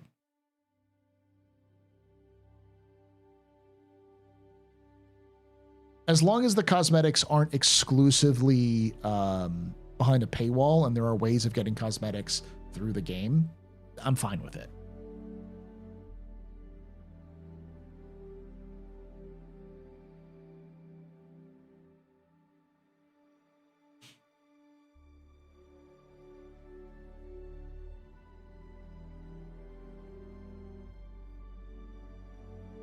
So internet shorthand so people don't have to say type blueprints all the time. I'm thinking bloops. I can see bloops or blue or blues. Going the way of engineers in ED. Exactly. Hopefully not as fucking grindy as engineers though. That's the one thing that made me stop coming back to play in ED when I found out, like, oh yeah, you have to grind 100 hours to get one component. It's like, fuck. Or BPs, yeah.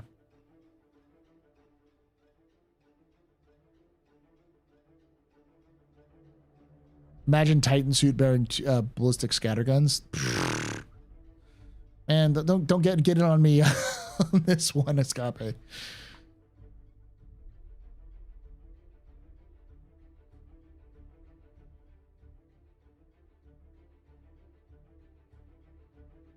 I got a problem with cash exclusive cosmetics, at least no more than I have issues with microtransactions in general.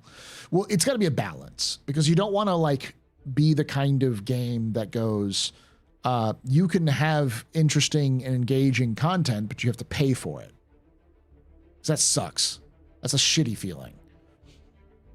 What you want to do is give players enough idea to say, hey, you can customize yourself. So if someone's just like, I want my ship to be black. Everyone goes, well, don't you want? It's like, no, I want black ship. I'm like, okay, here's your black ship. Or I want green ship. It's like, okay, here's green. Or here's red. Whatever. That's easy, simple. People can get it for free. That kind of thing. But for people who are like, I want my ship to be all of the colors of the rainbow, you'd be like, oh, sure, you can get some of those for free. But if you want the full rainbow skin, please pay us some money. You know, $1.99, $5, whatever. I've never played Engineering Elite. I have not. No, I have. When I got to the point of grinding for it, I was like, nope, I do not want to grind for these. And to be fair, it may have changed since I last played it. But I had no desire to grind for a significant amount of time to get it, because it was always described as a grind. As in, you had to do these things to get these specific components.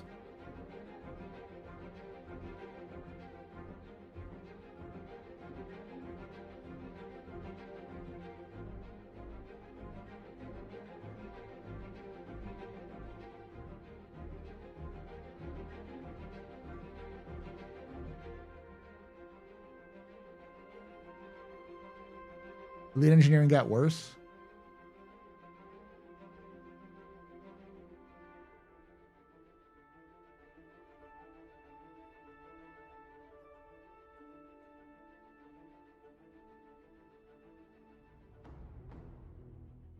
Half of my playtime in Elite is grinding engineering, which amounts to roughly 300 hours.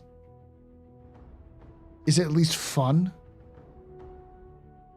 Yes, add.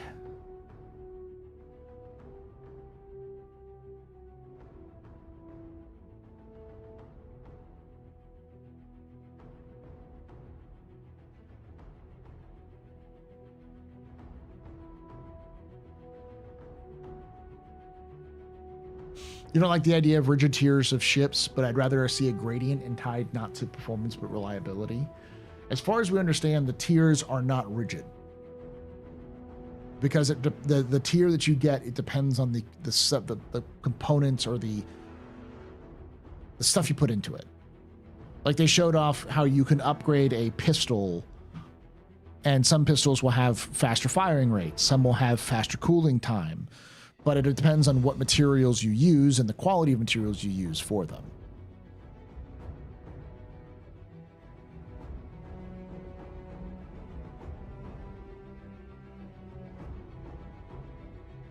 Not fun at all, but I wanted the best components possible for my exploration ship, so I had to.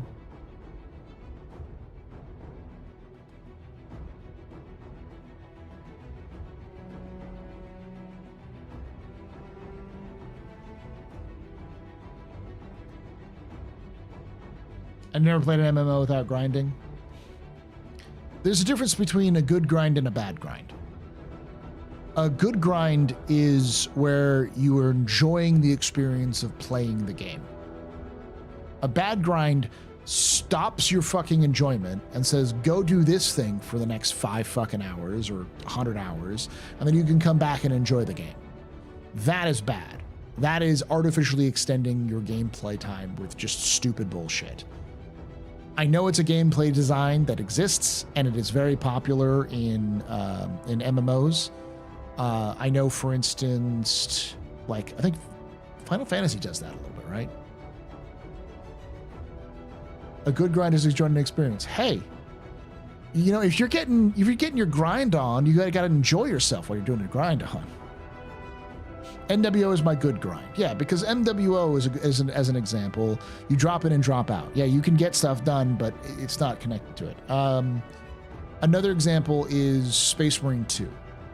Space Marine 2 does a really good job of balancing it because you don't have to play one type of game. You can play either the PvP or PvE experiences, and they will still unlock stuff for you to improve your experience.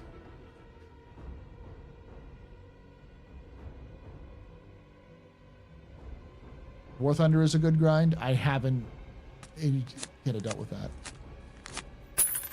Hey, a tip! PKATS, super chatted $6.31. Rumors say a new big miscellaneous ship is being worked on, Odyssey, Hull series, or something new. Doubt it's the Endeavor or TAC. Any intel? No intel. The whole series would be the best. My guess for that one, though. I enjoy engineering and enjoy the grind of MMOs I play. You're trying to sell opinions, as a matter of fact, again. I'm not saying it was anything but my opinion. I said I heard that the grind was pretty hard, and that there's a difference between good grind and bad grind. You can disagree with me all you want to, but that is my fact. It is my fact. It is something I said. Again, Luna, most of the stuff I say here is my opinion. That's how this works.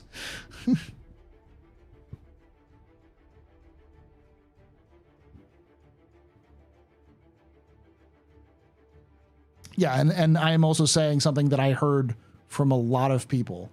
This isn't just my opinion. It's an opinion of a lot of folks that like that the engineering grind was excessive. It's my truth. Yes. But there is definitely a spectrum of good grind and bad grind. I have experienced games which are, in my opinion, that helps you, good grind. And I've experienced games which I've had bad grind. And for me, it's the difference between I would like to play some more and I'm going to turn this off and go play something else while I relax because I don't want to have to do the same mission for 100 times. A good example of Star Citizen good grind is things like mining or salvage or transport missions or cargo missions, because those are repetitive, but they are enjoyable. I don't feel like I have to do them. I have to at least think a little bit about them every time I'm doing it. Salvage, you got to choose what you're going to go to for salvage. For mining, you have to pick the right location, maybe go with the right people, have the right mining head. Cargo, you may have to like calculate where you're going, which those sorts of things. There is some engagement in the gameplay loop that I have to do other than just pick box up, move box kind of thing. Bounty was very similar when I played, did a lot of bounty hunting for Star Citizen. And even the bounty hunting in, say, like Elite was very similar, where I really was engaged in wanting to do it. Go to a conflict zone, scan enemies to see if they have bounties, take them down, maybe fuck up and attack somebody with a bunch of his friends around or in the wrong location, have to get out, those sorts of things. Bad grind is something is made to do something you don't want to do for an extended period to achieve some goal. Exactly. Playing the game because you have to play the game because that's how you can get the fun part. Like the statement that I hate that's happened with Star Citizen a lot is you have to earn the money so you can have fun in the game. Like, oh, I have to do this gameplay loop. It's not the gameplay loop I want to do, but I have to do this gameplay loop so I can have money so that I can go play the game I want to play. It's like that. I fucking hate that.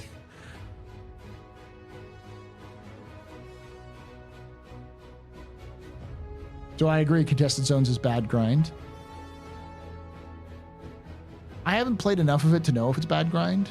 I've enjoyed it from when I've played it, but I don't like the fact that it's random.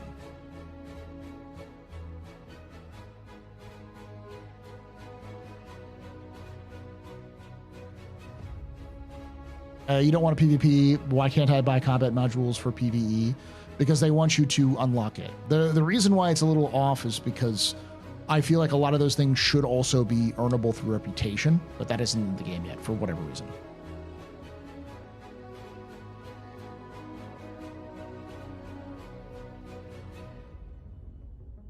How exactly does Contested Zones gameplay work? So the first thing you need to do is you need to have a supervisor key of some kind. Sometimes you do, sometimes you don't, but a lot of times you do. So you have to go get those in specific asteroid bases, which have supervisor asteroid bases. Clear those out, get the supervisor key, and leave. Sometimes you can get supervisor keys inside the contested zones, but effectively a contested zone is a dungeon. You go in there, mobs will spawn, you kill them, they're from different various factions, and you can go around and gather loot, and your goal is to get these keys, and you use those keys to unlock different areas of the contested zone. And at the end of each contested zone is some sort of arena or other sorts of area where you will have access to a bunch of high-tier equipment that you can get and then put into a cargo elevator so you can like store it. And then sometimes you have to fight a boss or like a larger, like a tougher enemy shows up or waves of enemies show up. And all the time when you're doing this, you're also having to encounter other players who might come in and take stuff.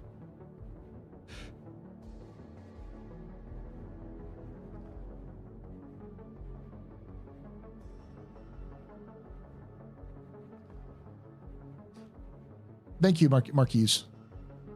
Thank you for watching.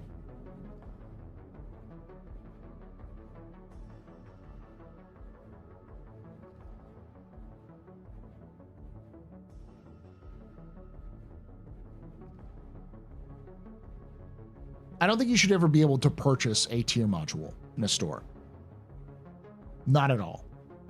I think you have to you will have to build that, or earn it through reputation, or find it through looting, or some sort of exploration. Yeah.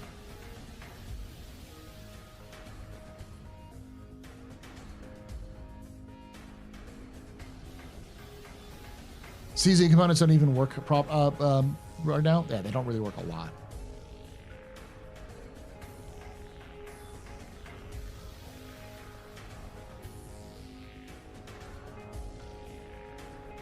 Once you've completed your whatever your work is in there, you can leave. Now you can also get keys, and those keys unlock specific, like you need a certain number of keys to get to a certain vault. I can't remember exactly how the last one works because I haven't completed it, but you need a number of, I want to say 7, possibly 8 keys. Each numbered key gives you access to a certain area where the last sort of crowning achievement of these contested zones is, or conflict zones, I can't remember, the CZs, is a ship. And then that ship, once you've pushed that ship up, you get to pull up your whatever ship is, and that gets added to your roster as if it was your ship that you purchased in the game. 7, okay. Keys to get cards, 7 cards to get an executive hangar. Where is the executive hangar? Is that one of the asteroid bases? It's 7 keys having the cooldown on the special hangar, yeah.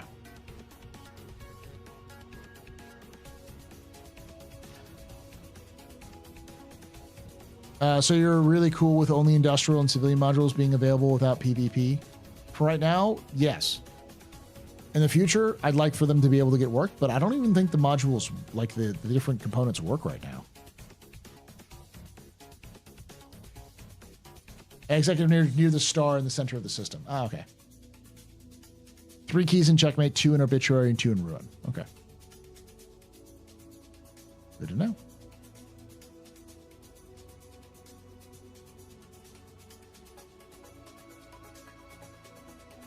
Actually, there are 3 asteroid bases in the cluster. Each of them is an executive hangar. Ah, okay. Why wouldn't industrial mods be behind a PvP wall? Why wouldn't it?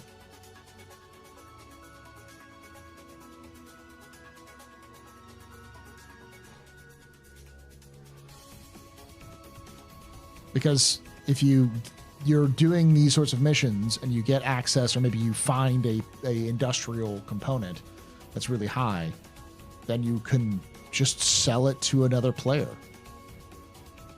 You don't need it.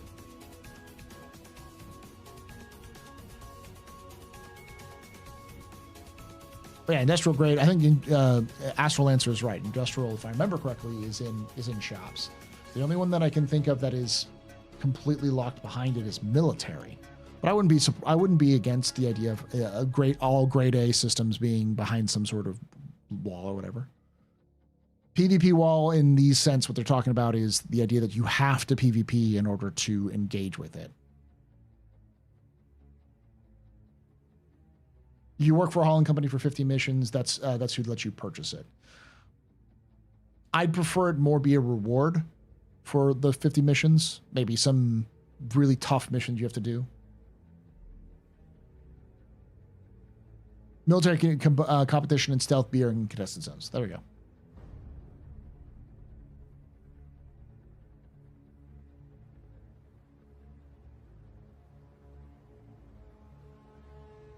Yeah, but it's like PvPers supplying gear to PvEers. Wow. It's a dumb idea, in my opinion. I think it works. I think you can work the opposite way, too. That's the whole concept of the crafting system. The crafting system in the future is going to be heavily based off of, if you want to go kill shit, go kill shit. But the people who are going to go kill shit aren't going to be equipped to build shit. So if you want to be the best PvPer around and have the best components you possibly can, you're probably not going to be able to earn those things. You're going to have to build them. And if you have no interest in building them because you just want to go stab people in the face multiple times, you're going to have to rely on somebody else who's already built the infrastructure to do the ship in the first place. So you want to get your ship upgraded? Going to have to know a PvEer because they're the ones who have the industrial capacity, or join an organization that has those people there already.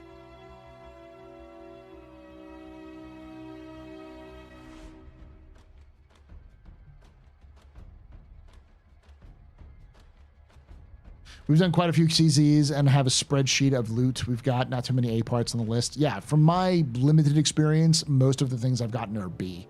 And almost all of them are stealth, very few military. We know this stuff will be locked behind rep in the final game. It's in the contested zones now. People will get to play contested zones. We just got to wait. That's my kind of point of view as well. Eventually, things will get worked out. We know that they want to do reputation-based stuff. They just don't have the reputation stuff in. That, for instance, is something I would think that we're probably going to see some of in Star Citizen this year, is some rep-based gating for certain things.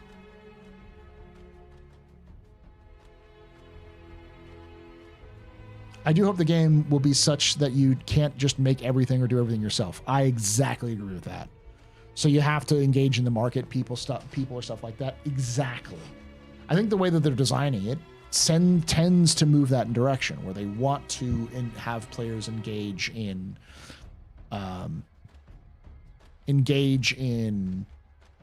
with other people. Solo for life. You can be a solo and still go to other players. What's the difference between a player who will upgrade your ship for a fee and a NPC who does that? Over 100 parts collected, only 9 A parts. Oof. Just like cargo manifests were ridiculous when they were new, or RMC was worth as much as Quantum when Salvagers new. Just engagement. It's engagement bait. Yeah.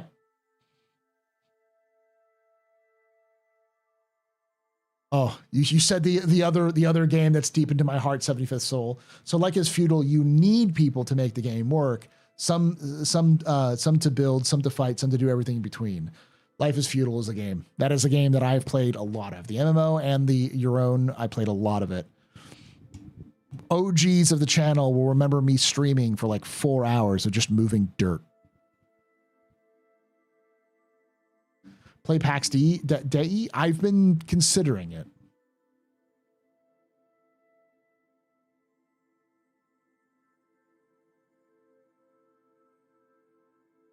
It is a game indeed. Fun times. No, Pate. Incentive, testing incentive. RJ, what he's saying is that the outrage movement, the outrage machine will move on.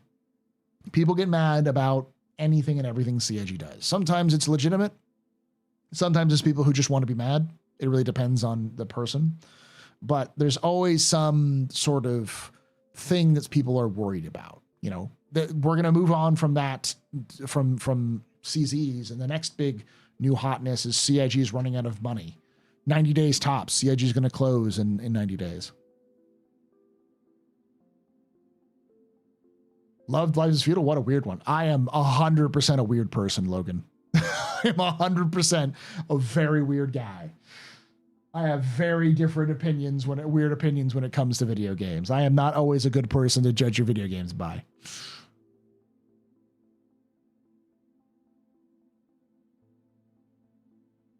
No, MMO is still active as far as I know.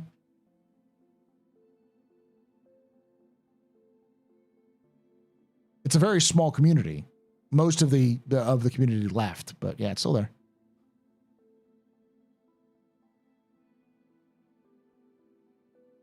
It's one of the reasons why I disengage from a lot of that part of the community now, is because I just see the same things being brought up over and over again, and it's like, I don't care. Not like it's awful to be mad at things. It's just I don't follow the game to be mad at a video game. There are other things I can be mad at that are more productive, and I want to use this time to have fun, which is why I focus a lot on the lore, because no matter what, the lore is always going to be there. And as they give new stuff out, it's cool to talk about and engage with.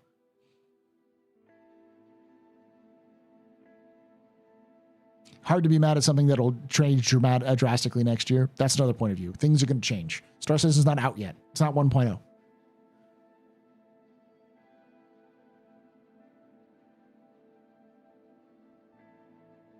Weird game, I meant. I loved it myself too. Okay. We're still weird for liking it. It's no game should be engaging that is where you're spending literally days moving dirt as part of the experience.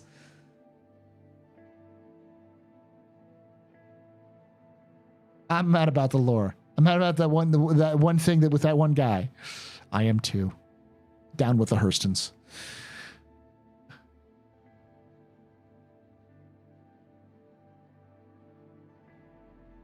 Yeah, this is the initial start. The second job, totally terraforming a massive hill. Yeah. What's the coolest part about Pyro lore? The Prophet of Pyro. Absolutely the Prophet of Pyro. The fucking cult that worships. It's not even just the fire rats. It's that there is a religion in the system that is unique to the system that believes the star is an angry god. I love it. I fucking love it.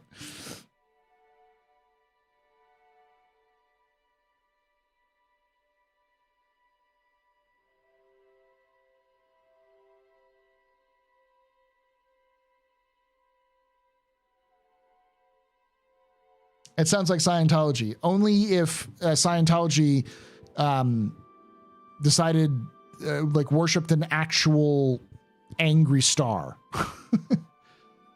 Have you heard the whispers of the prophet? Are the equivalents to Pele? Kind of, yeah. If your god sent out solar flares on a regular basis, though, that actively fuck up ships and or kill people. Yes.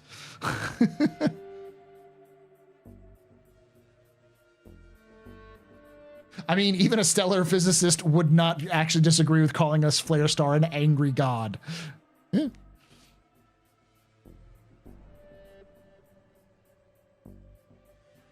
You mean Tom Cruise? Legally, I cannot say laugh at that.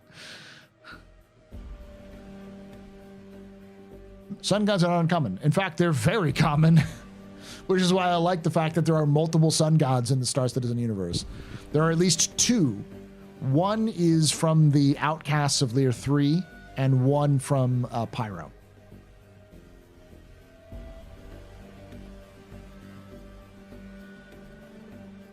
Eldar Mythos gods, or the Catan.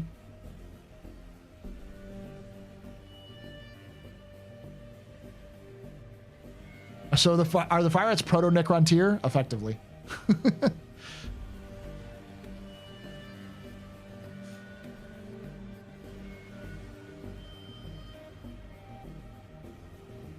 Have you listened to the radio band Solar Radiation? Sounds like screeching to me.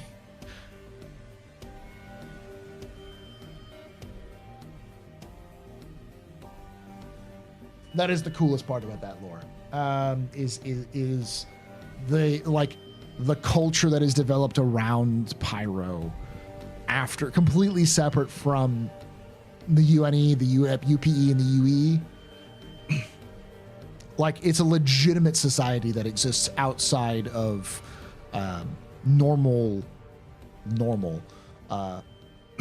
space. So,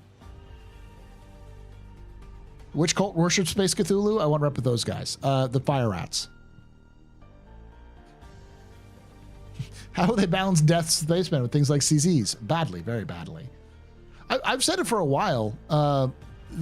Like, Death of a Spaceman is something that people are overly worried about, and I don't think people really understand what Death of a Spaceman is.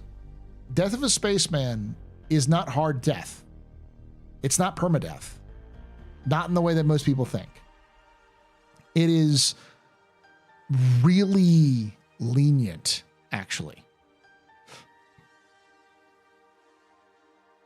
Because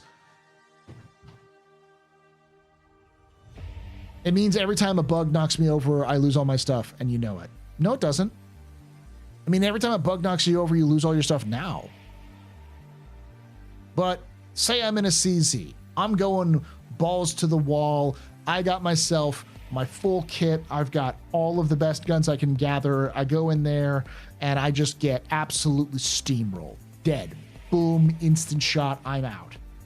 Am I dead? No. I regenerate. Now, then I can look at my IVS, imprint viability score, to see how many regenerations I have left. And it'll be some sort of bar that'll tell me I have 87% life left. And the next time I get shot, I might have 86 or maybe still have 87. There's going to be different factors that they want to use for gameplay, like how far away you are from your regen, what's the quality of the regen you're doing at, those sorts of things. And that IVS score will slowly trickle down. Eventually, it'll reach 0. And when it does, then you have to create a new character. But you still keep all the stuff you had. You still keep not all the reputation. You still keep reputation. You just have to pay a fee, an inheritance fee to pick it up. And your reputation is cut down a little bit. It's going to hurt when you hit that big death, but it's not something like you're going to get insta-gibbed and you're done. And on top of that, you could also refill your IVS score. There will be a way for you to refill that bar so you have more regens for that character.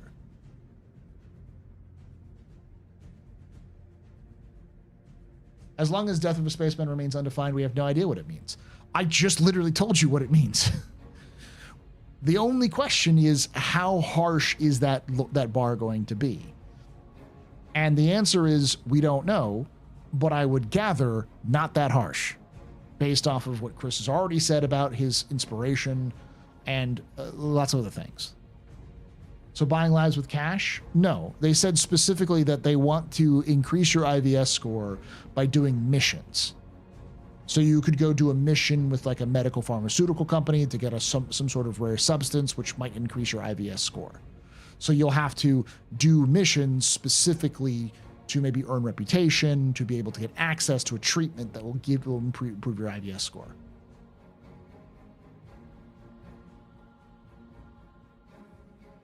But you're skipping over the fact that all this regeneration talk implies we're going to be dying even more than we are now. Almost certainly not. Not if you're engaging in heavy combat, probably. But CIG's also been moving away from insta-gibbing death to being more down states.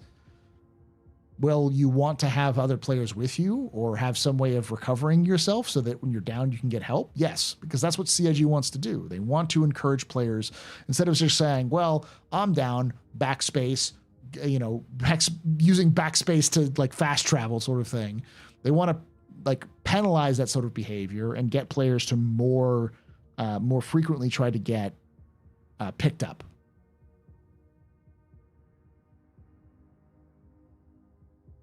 Yeah, ships aren't going to explode in space. They're just going to turn off until you can fix them. I know, sort of anti-sandbox if you have to do missions. As long as you have the choice to do them or not do them, it's up to you.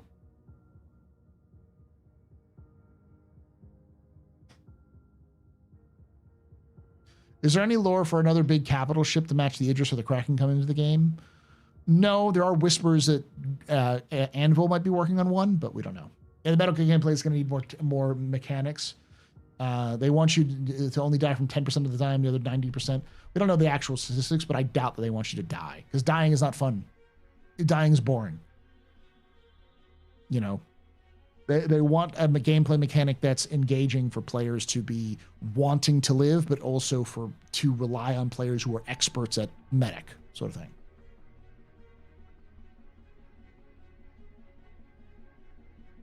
I mean, we've all played PvP games, right? You're going to be that down state for exactly how long it takes for people who downed you to walk up to you and double tap you.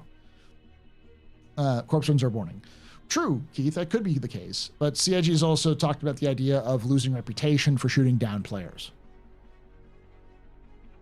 Kind of like being absolutely bloodthirsty is going to cause you more damage than others.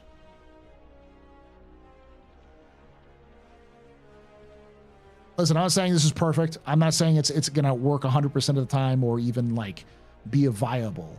I'm just saying I think a lot of people are way like overestimating what Death of a Spaceman is, because most of the Death of the Spaceman mechanics has been explained in lore.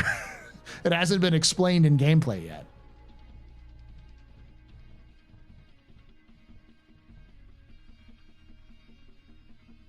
Without more robust reputation systems with real factions, PvP is pointless and means nothing. Yeah, in general.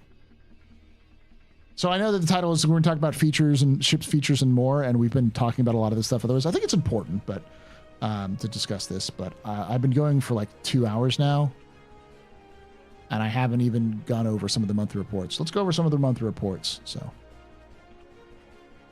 if they ever, well, we'll get it. It's already, the system's already in game, but they haven't activated it for whatever reason. Also, if you play in a group, they can drive off the opponents and revive you. Exactly. Yeah. Like, the reality is that the game that CIG is building is going to reward players who have at least 2 to 4 other people with them. CZs aren't a problem if you come in a group of 10. So I'm going through the monthly reports just to kind of give you an idea of like some of these things. Like this was the September monthly report. So we're going to go down, we're going to skip the AI stuff because that's important, but not nearly as important as looking at things like core gameplay. Here we go. The Argo ATLS, Charge and Drain. This is another big one. This one's almost certainly going to be put into the game. It almost made it into the game, but didn't make quite. For Charge and Drain, core gameplay and design discussed whether the client-side prediction works as expected and meets expectations. From this, they've improved how connections between the multi-tool and the resource containers are handled, ensuring the control correctly detailed with edge cases and multiple targets. Mission support continued too, including state changes based off of resource container occupancy. So. Anyone notice that the blueprints they're making are actually tied to your character? If you die for good, you lose those. That makes sense. They probably are inherited, though. That is probably true as well.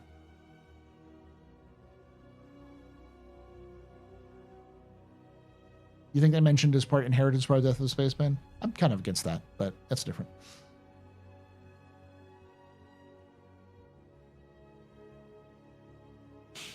This is another one that's been shown up a lot. Bioaccumulation.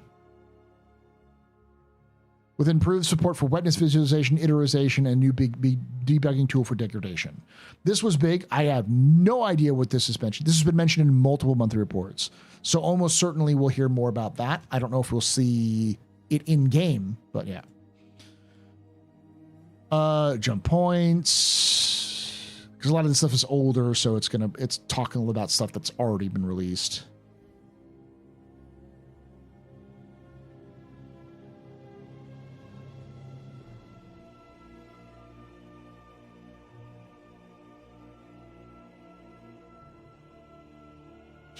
Okay, here's the other one.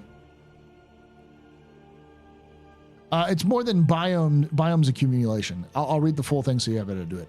Bioaccumulation progressed too, with improved support for wetness visualization and iterization, including new big debug tool for degradation. It doesn't seem like snow, dirt, and buildup. That seems like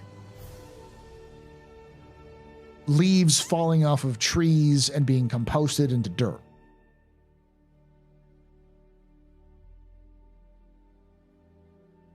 My favorite bug is taking a hauling mission and getting anywhere from 2 to 4 times the stated amount of cargo in the elevator.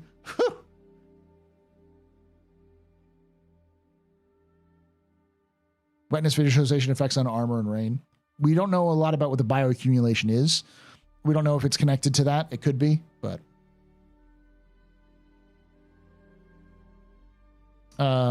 okay, so radar and scanning. This is the other one, which they've mentioned in multiple monthly reports. I would almost guarantee that this is going to come out sometime in the next quarter, maybe quarter 1, quarter 2. So probably by June of this year, this will probably be released.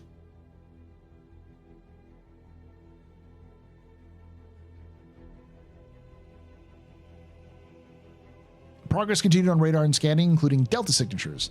This includes a temporary AR marker that will show when detecting delta signature.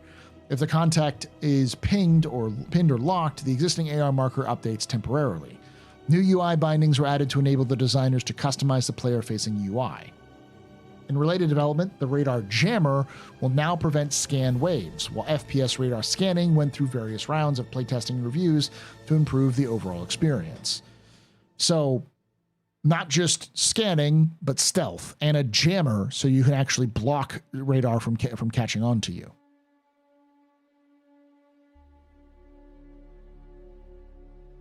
Just splitting types of scanning would be a start. I'd love for that. It would make a lot more sense for a scanner to be, because they already have sort of like avionics.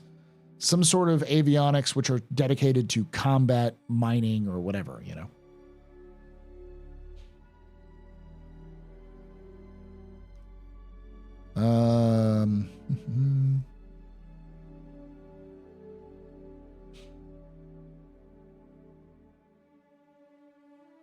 The economy, mission design,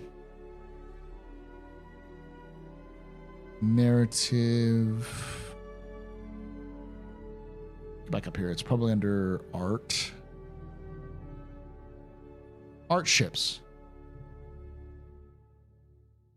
Okay, this is not mentioned a lot here. It might have been in the other one.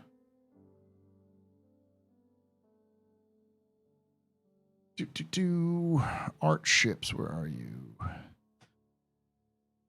View the RSI Mac, RSI Polaris, Miss Farland Spence, newly completed 2 unannounced vehicles, while more approaching their white box and gray box reviews. 6 additional vehicles will begin production soon too. So we know that there are 6 different vehicles which are beginning production. Typically, one of those is the Ironclad. We know. One of them may be the Perseus, and maybe the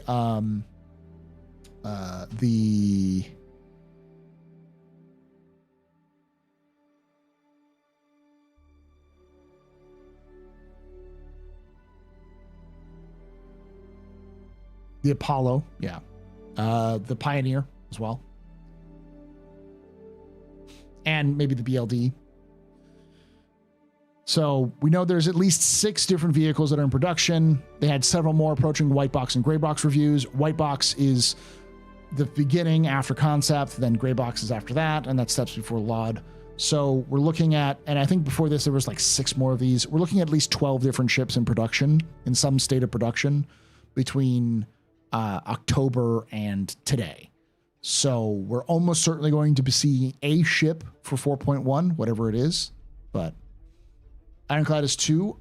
We only saw one Ironclad silhouette, so it's either going to be the Ironclad or the TAC. One of the two is going to be the one that comes out, but it doesn't look like they're both going to come out at the same time.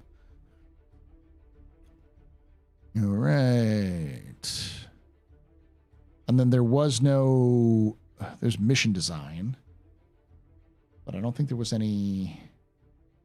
There's a pretty small one here. So, yeah. TAC may be in there.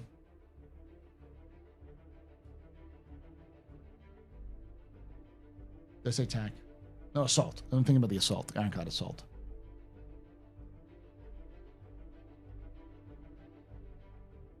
A lot of people skipping over the basing chart. They said it fits everywhere. Yes, that's the cart.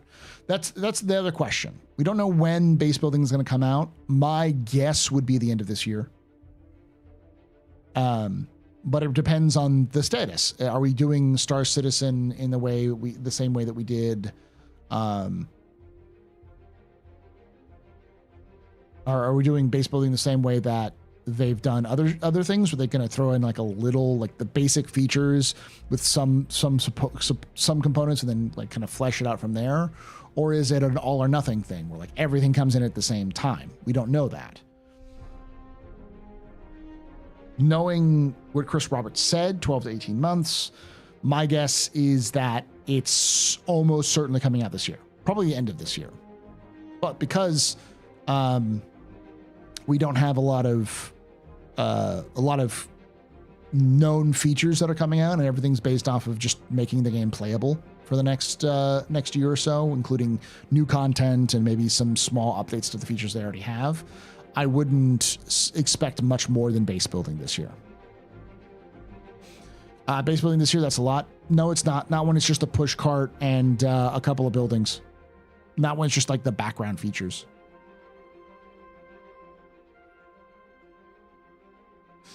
Because a lot of the stuff we saw with base building was in gray box. So the question isn't can they build these things, it's more can they make all the systems that are connected to each other to function.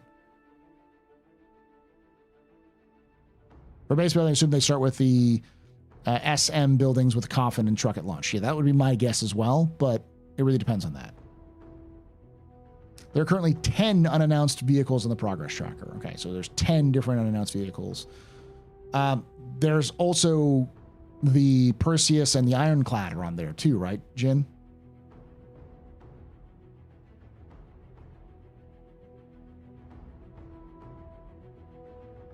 L would be the straight answer BLD. Well, the thing is that CIG also said that they would release the BLD with base building. So I'm assuming small, medium, and large would all be there. I don't think we'll see space station building, but we'll see.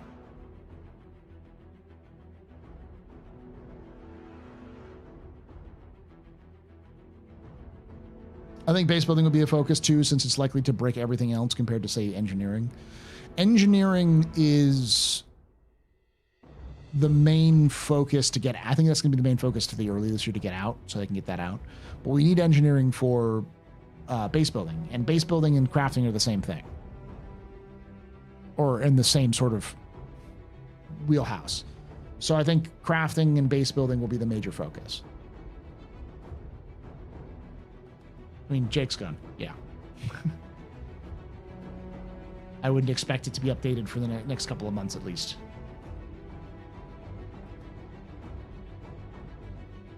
I think they're waiting to tie engineering to Maelstrom. Well, engineering just needed more testing, but Maelstrom also needs to be in there. They already have crafting. They do, but they need more than just the current crafting they have. They need an actual fabrication to function, and then they need to have the materials you can feed into the crafter to make it work. Like, that whole process is the same as base building. It's just you feed materials into the base to build it. But they need those sorts of materials. They need all that stuff in there. Beyond just like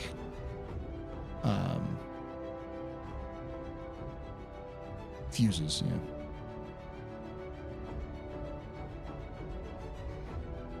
Yeah, fuses and like RMC, construction material, building everything. They said the Pioneer will come after space base building, so no space stations. True. The question is, how big is base building? Are we going to be able to build the gigantic fuck-off bases? They need fabrication for the Ironclad. The Ironclad Assault, they need it. But fabrication is also technically in almost all of your ships. If you look at a ship like the Starlancer Max, let me pull up the interior of the Starlancer Max.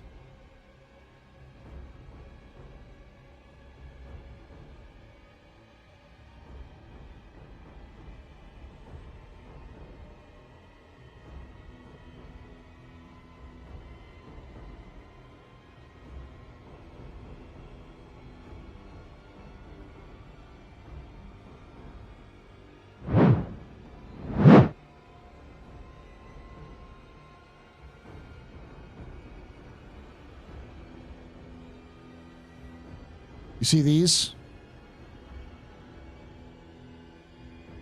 At least this, probably. Maybe this microwave. These are food fabs. These are food fabricators. Yeah, replicators, effectively. That's possibly what this is here, too. Not replicators, because they don't just take nothing out of everything out of nothing. You need to like feed it the materials that it can make, but yeah.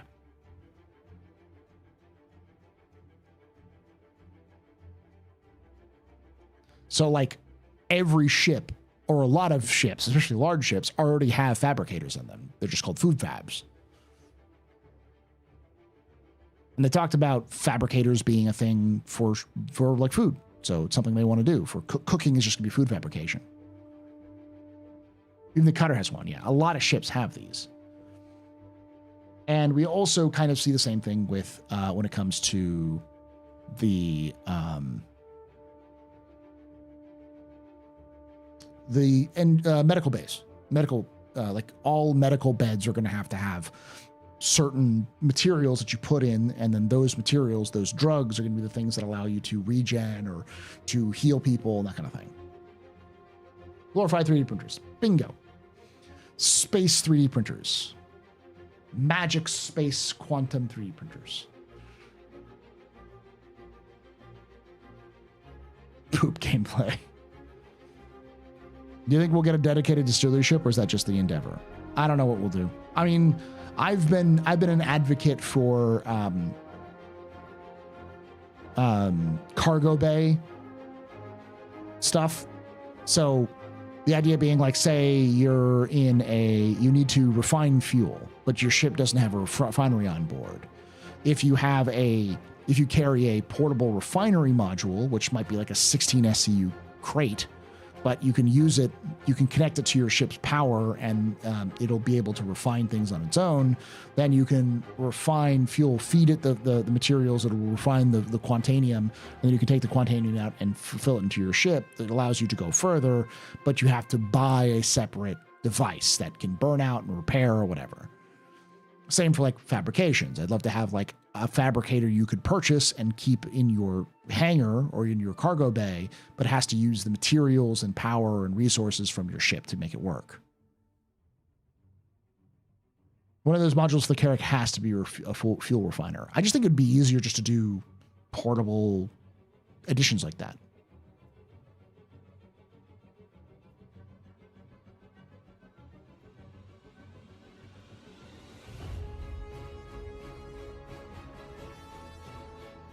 Stanton servers started crashing from overload. People aren't flocking to Pyro. What? There's plenty of people in Pyro. There's lots of folks in Pyro. There's lots of folks in Stanton too. In fact, personal experience, but I've seen less people in Stanton than in Pyro. I too want my repair design doc, but yeah.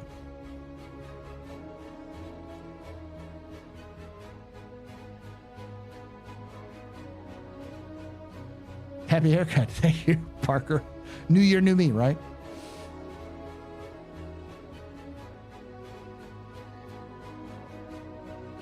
Power you can get on servers, Stanton, they're always full. I just literally flew to Hurston to get some lore stuff for my next video on the Hurstons. And the server that I went to in Stanton had like 7 people in it. The server was like 500 people, but like in that area it was just 7.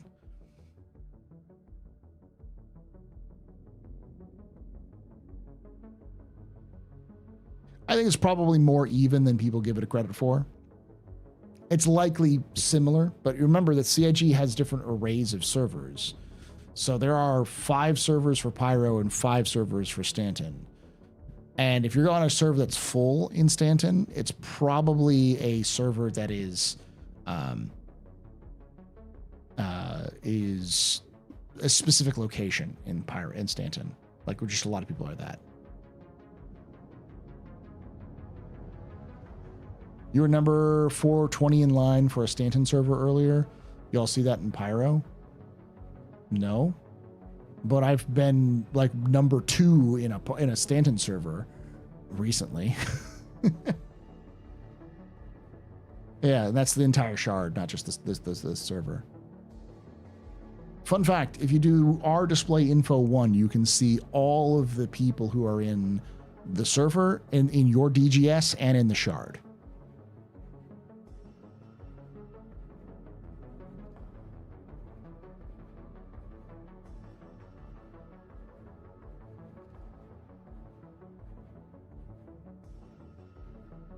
Wait till the new wears off. Yeah. I gotta say, even on heavy servers, the server FPSs have been fucking amazing. Like, I don't think I've seen the server FPS drop below 30 in the last 2 weeks. I've seen servers crash. In fact, I had a server crash, a DGS crash on me when I was in Eden Lorville, on the tram in Lorville.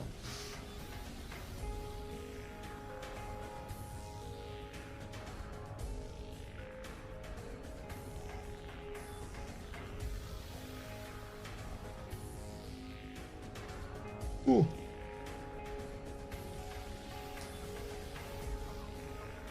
Yeah, most of them recovered. I've only had one that recovered pretty easily, so yeah. You had a whole shard crash the other day. I think I've had that once. in 4.0. But yeah. That might actually have been a good thing, though, because the problem is that the shards themselves haven't been crashing. And because they haven't been crashing, they haven't been updated. So, like, they'll push a back-end hotfix, and it'll take you several days before you find a server where you can consistently find a server with that hotfix enabled.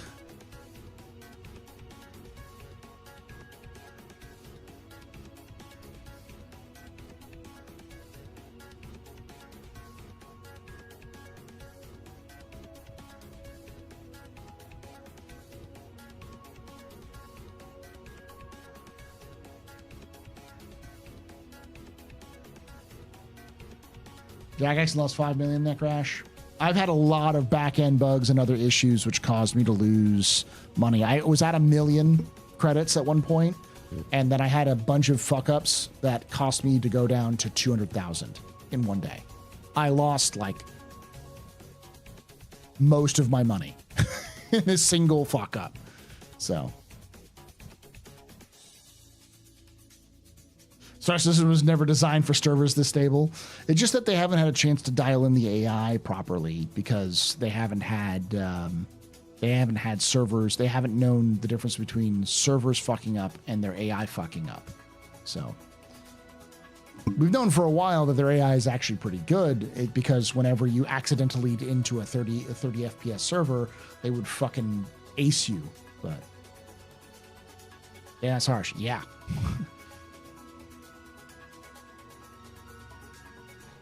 Use mid jump with the full whole C. I actually purchased something and then it refused to give it to me, and then it gave it to me because the elevator broke, so I couldn't actually get access to the stuff I had. And then when I actually went to go sell the goods I had, it refused to latch onto the pad, so I stored my ship and then it killed my ship. That was after like 10 hours of gameplay live on Twitch. It was awful. It was an awful experience.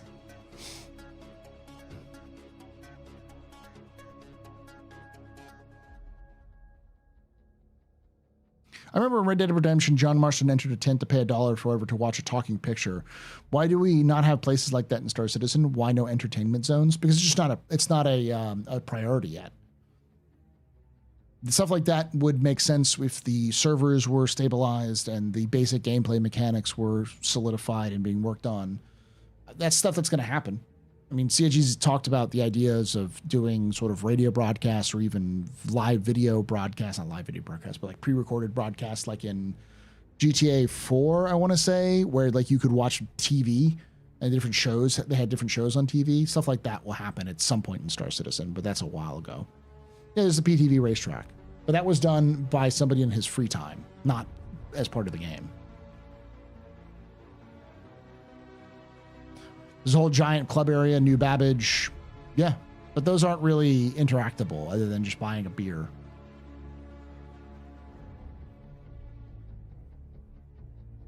But there's not room on stations for more stuff. Are you fucking kidding me? Are you fucking kidding me? The stations are goddamn huge. There's plenty of places for it.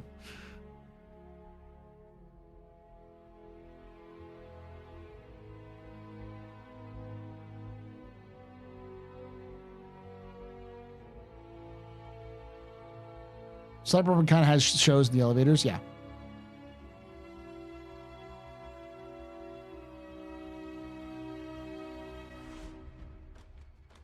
The discs in these stations are multiple kilometers across. That's if you're in Stanton. The actual like habitable areas of the pyro stations is bigger. The reason why the stations are so huge, in my opinion, is because CIG wants to build more content into those eventually. They want to give them themselves some space.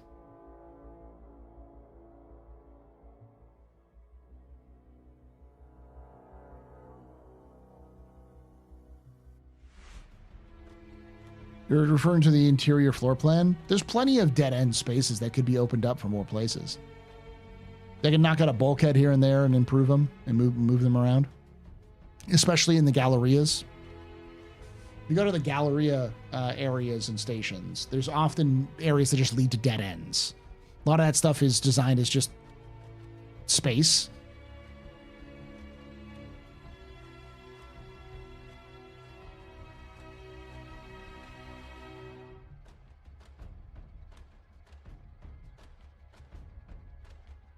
I think they need to add more hangars and landing spots to the stations and cities. They probably will, but I also think that that's one of the reasons why they have instanced hangars now. But I also think that cities are going to be redesigned in the distant future, like in the next 2 years. So instead of having cities the way they are now as landing zones, they're going to be more like proper cities. Maybe not good cities, maybe not believable cities, but cities.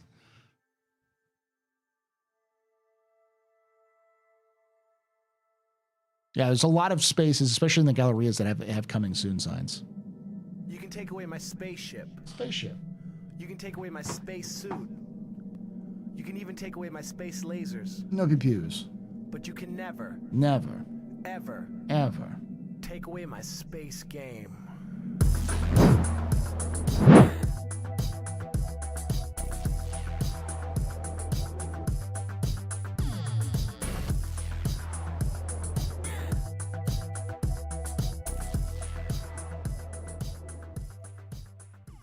Northern Trooper just resubscribed for 18 months. Looking snazzy for 2025 there, sir. Sir. Looking good. Thank you, Northern Trooper. You're very important, Papa. Very impressive, Mr. Very pedestrian. This is your fault. You got to drink your night. Shots and cheers and jet, y'all. Shots and cheers. Good night, Jen. I know it's super late, though. It's like 11 p.m. there, so. I don't have to go to work, but I am going to go to bed here shortly. Because I have to get up early. Because I've been getting up early with the wife to go walking. Because it's been nice. It's been cold as fuck, but it's been nice. Down to street level? Man, that's definitely a ways away. Well, it's based off of their, the things they want to do with the procedural interiors. If you remember that from a couple of years ago, they talked about doing procedural building interiors. And from the sounds of things, the reason why they want to do it is for A, gameplay space, B, player housing, and C, shops. But they've talked about going all the way down to the sewer level to be able to have sewers where players can kind of use it for smuggling in and out. And it's clear that the depths level of Area 18 that they talked about at last Citizen Con is focused on that sort of element where you go down below a city and that kind of thing and have different things. So would you say it's the not too distant future? Next Sunday AD? Mike Nelson and his robot pals? Cotton Endo's chase? Or that's the newer one. I wouldn't be cheeky if one of those spaces was Games Arcade and you could play Elite Dangerous and No Man's Sky on consoles in the arcade. Well, there are arcades. I'd love to see those arcade machines actually function. Picked up Space Marine 2 and Chaos Gate Demon Hunters for the Steam Winter Sale. I know you enjoyed Space Marine 2s. Have you played Chaos Gate? Not only did I enjoy Chaos Gate, I got it for free because I actually was able to review a copy of it. It's good. I like it. I like that style of game. The problem I have with that style of game is that I always get bored of it because I'm always a perfectionist with that kind of thing. But I do love that sort of thing. Can I live in Area 18 sewers with my 4 pet turtles? Possibly. But if they're going to go for that style of games or that style of city in the future, then you don't really need a spaceport. A spaceport is there for people who are visiting, whereas your home will have a hangar on it in the roof. You know, like you go to the roof, you go to a hangar, you land in the hangar, and then it gets stored, and you go to your apartment. So, like, if you live in a city, you don't need to go to the spaceport to store it there.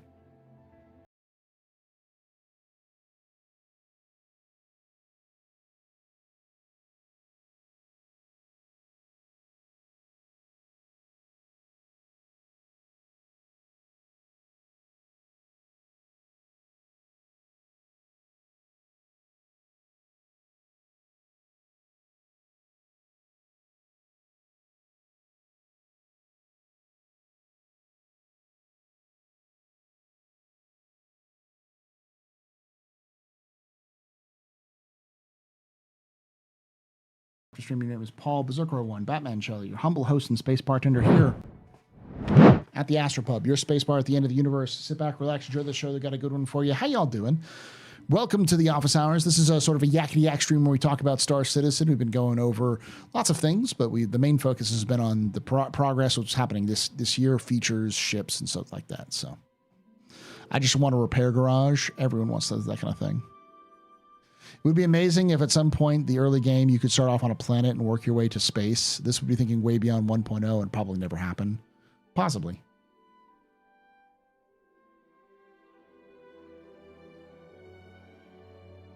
What are you up to, the velocity? You're doing some Star Citizen?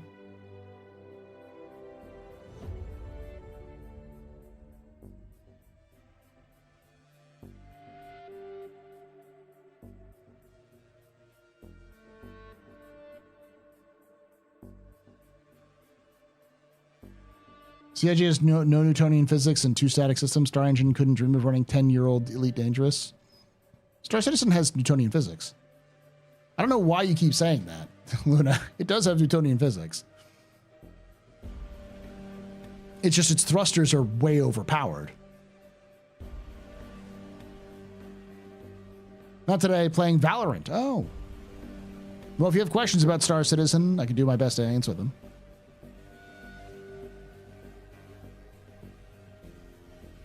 And to be fair, a potato can run Elite Dangerous. Elite Dangerous is fucking amazingly optimized.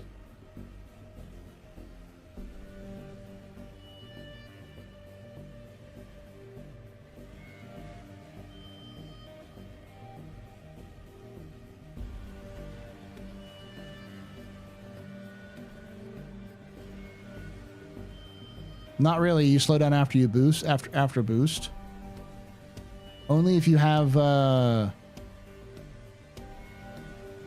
decoupled it off.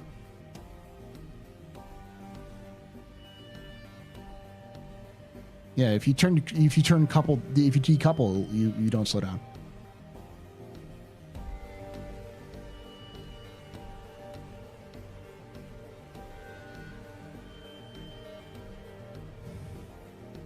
The thing to remember about Star Citizen's physics is that it has a Newtonian physics in it.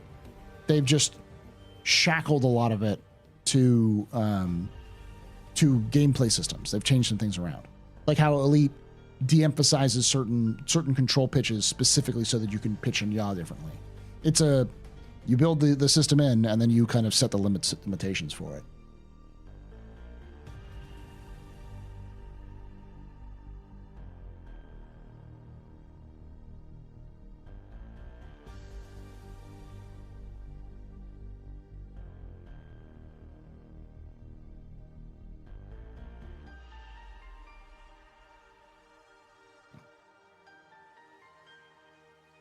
The ships do have weight and mass. I don't know what you're talking about, but I'm not going to keep arguing with this fact with you because it's clear that you stuck in your brain that this is what it is. So.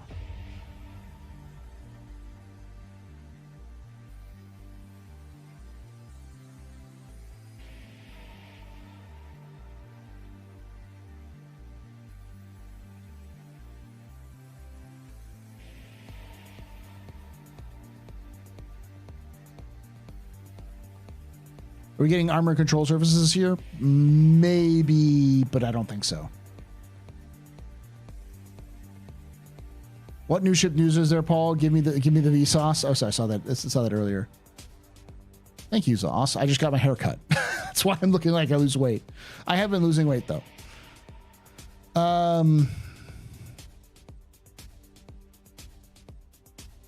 Basic version of armors and engineering, kind of, yeah. When new ships are there, Paul. So there are 10 new ships that are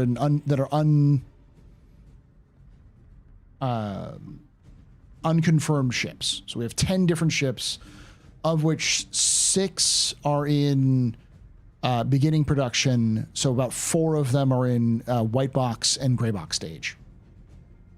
We know at least one of them that's in production is the Ironclad.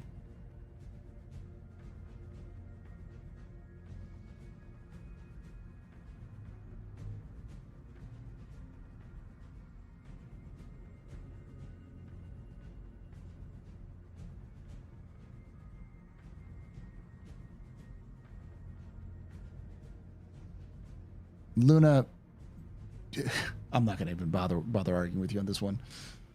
Because it's just like talking in a circle. Just because you back Star Citizen longer than me doesn't mean shit. And you say things that are like, you say are definitive facts, and you refuse to give me links or any kind of backup for it. So it's like there's no point in arguing with you because you're right all the time. No Liberator. No, nothing on Liberator.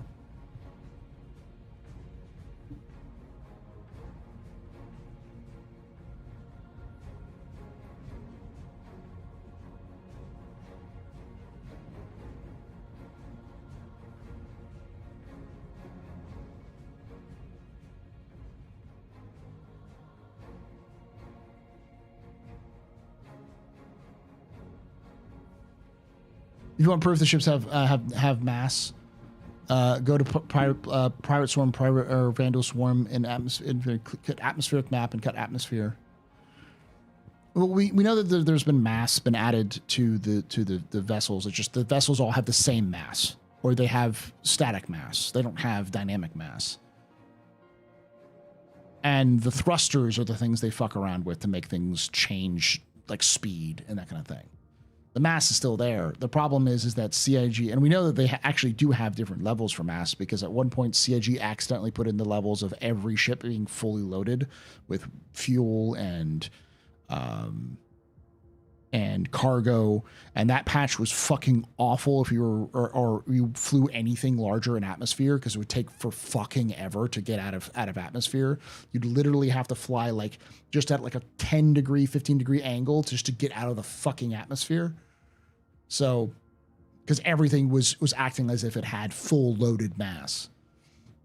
The issue is that there's so many different systems that are not in place that they haven't turned that system on. So.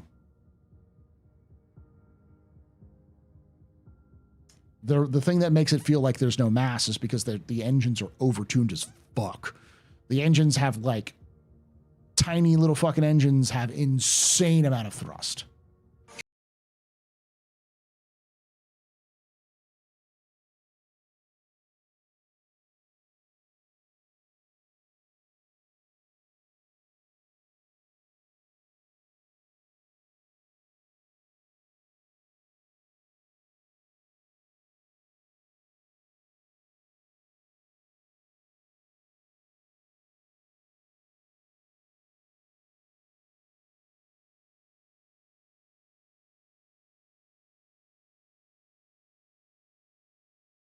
Hey, Axis, welcome everybody.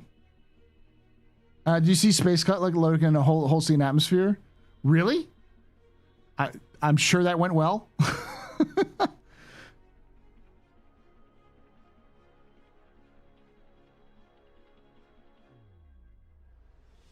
haven't been able to load Persistence Universe because it's error 3009 for about 8 hours. No solution's working. I reset my character, same issue. Submitted a request to a support agency. Do you have any ideas you can do? Yeah. Have you tried the Arena Commander trick? Where you go into Arena Commander, switch servers in Arena Commander, and then unload Arena Commander and try to load it in the verse? That might work. Oh, by the way, is there something wrong with Pyro 5? I've tried to land on it, and the thing the Crusader used to do, Pyro 5 is doing, yeah, it'll kill you. You can't land in Pyro 5. It's not a it's not a low mass gas giant.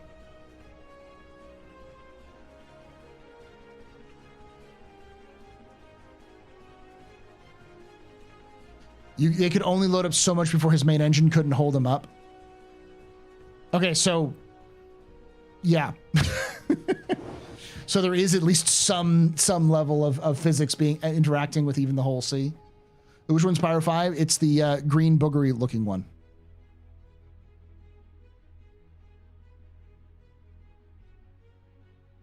You changed servers in Arena Commander, did a character repair and logged out and logged back in the launcher, eventually got in. Okay. Pyro 5 is the lesser god in Pyro Pantheon. You can take away my space suit. You can even take away my space lasers. It's like a nymph. But you can never, ever take away my space game.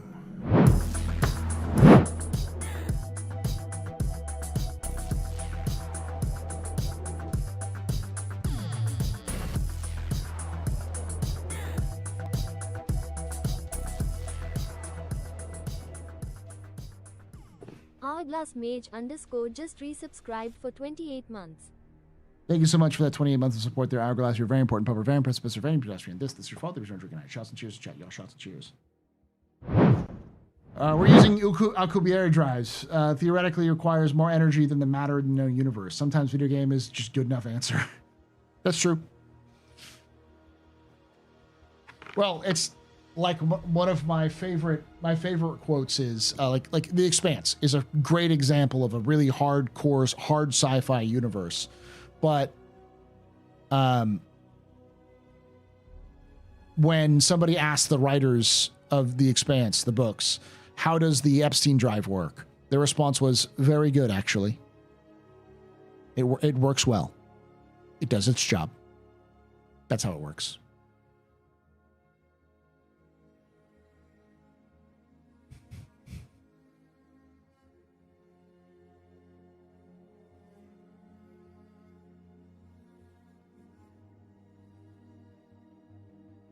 Your dance is as corny as Nebraska college football. Thank you.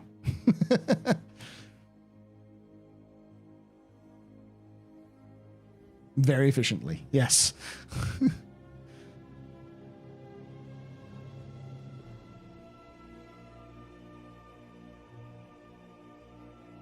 There's always got to be some level of incongruity. There's always some level of, well, the point is, generally speaking, never, even if you're trying to be as realistic as possible, never let reality get in the way of a good story.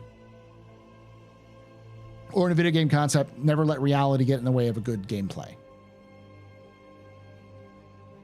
As long as your universe is grounded in certain rules that make sense to the universe you're in, and everything plays by the same rules, generally speaking, you're fine. Using Elite Dangerous as an example, Elite Dangerous has its own set of rules, and it works fine with what it does. It has certain hand-wavium elements into it, but most of it is well thought out because it's a very old property. It's like from 1983 was the original Elite. So it's been fleshed out extensively over the years.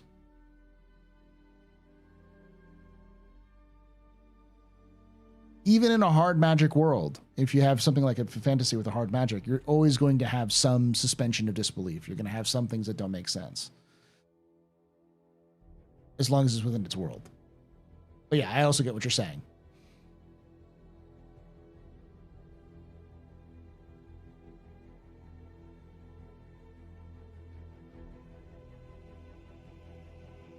Insert Dragon Riders of Pern. I love that series.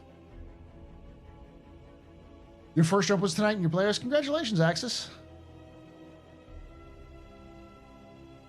You can have my overcomplicated steam engine when you pry it from my cold dead corpse. Listen, everything is a steam engine.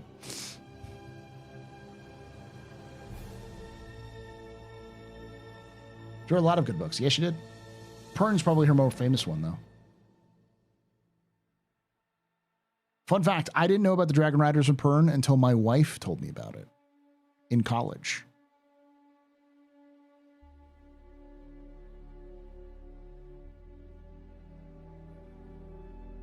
Not anymore. Very few things in life are not spinning turbines.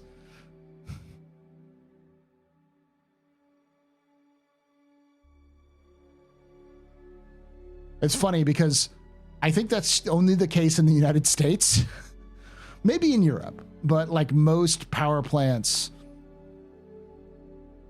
in the US are steam engines. You just burn something to turn a turbine, you burn something to boil water that turns a turbine, that makes steam that turns a turbine that generates the power. It's the heat, it's the differential with like nuclear power plants being nuclear power being the thing that actually heats things up, or coal power plants, just the coal heating things up. It's the source of the heat. I think that's not the case in nuclear power plants in Russia, if I remember correctly. They use the actual heat to generate some of the electricity. And I want to say it's the same thing in some other parts of the world as well when it comes to like how they generate electricity. Not everything is.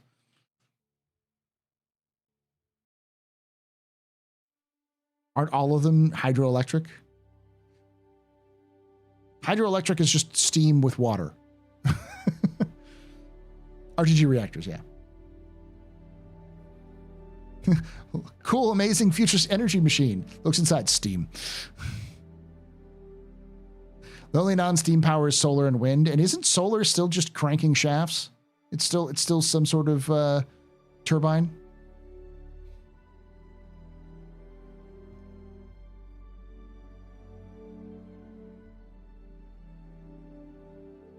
If there's any nuclear power generation we want to emulate, it's Russia. True. We also have dams. That's true. But that's just wet steam. It's just a wet steam power plant. Paul just wanted to say cranking shafts on stream. Listen, I'm not going to rest until I have the most out of context clips on Twitch.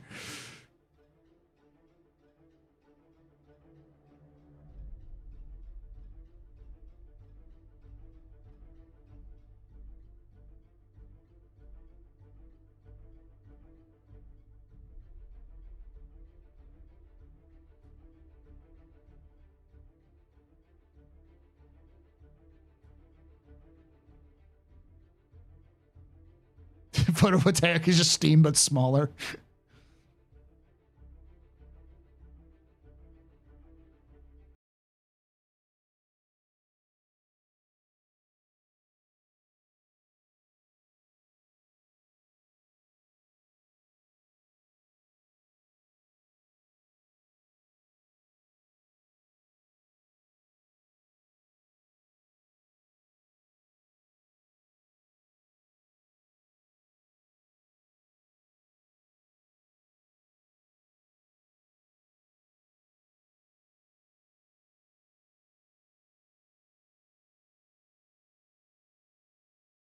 Thank you so much, Becky, for that raid. Welcome everyone for Becky's stream. My name is Paul, Berserker01, Batman Show, your humble host and space bartender here.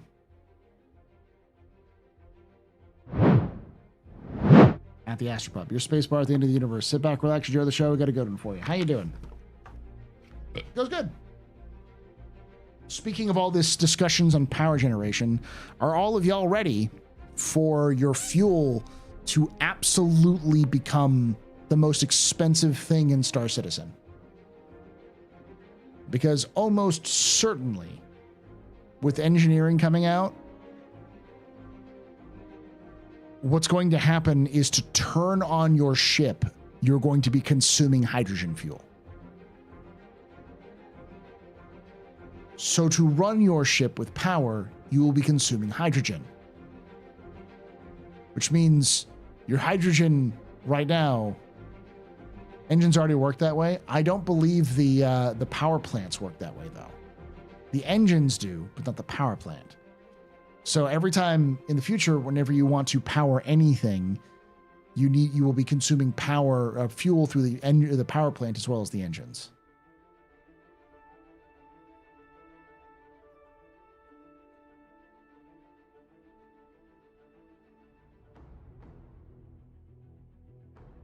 Yeah, but in this case, because you can have your engines off and power on, and it doesn't use hydrogen.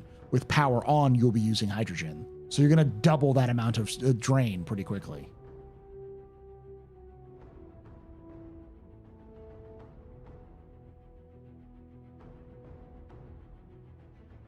Power plants do consume H2 right now. Interesting. Not a lot though. I imagine it's going to go up.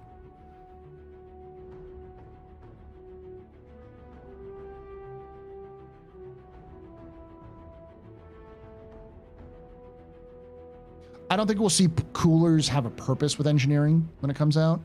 I do think that we will see power being generated and coolers will come in after that. We may have some basic functions for coolers, but we'll have to wait to see what engineering's actually. But yeah. Barely, if anything. It's going to go up.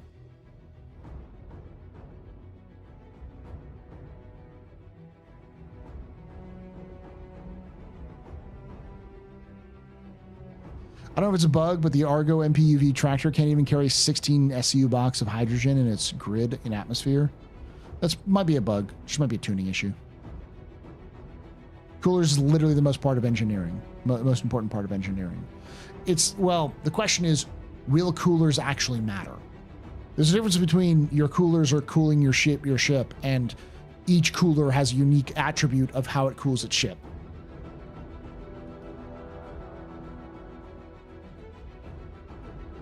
Kind of like how we all have the same jump drive no matter what. All sizes are the same jump drive, all Tarsus drives. We don't have different versions of the jump drive.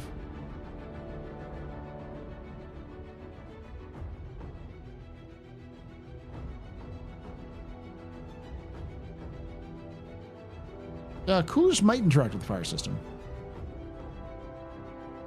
But I think we'll get, if anything, we'll get a very basic version where all coolers are doing the exact same efficiency no matter what.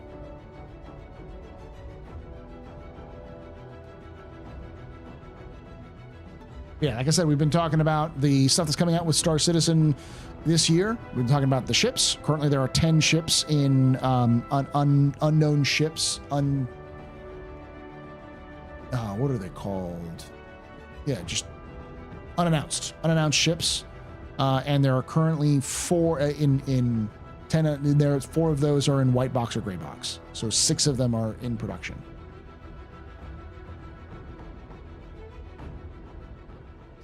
Will my ship require less cooling if I put a spoiler on it?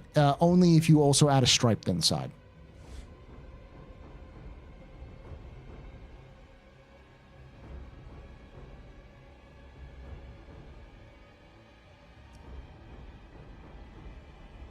What about chem fire suppression systems for ships? I mean, that might eventually be a thing. Right now, they're just using your. You'll be able to get a fire extinguisher, which magically refuels every time you stick it into a charger. But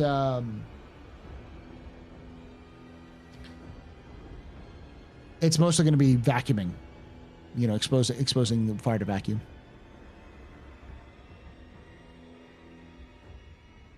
Hey everyone, you matter unless you move at the speed of light, in which you encase you energy.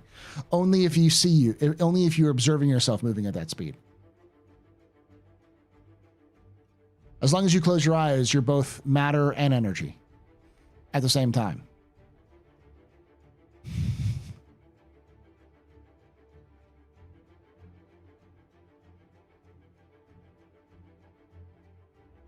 If I remember my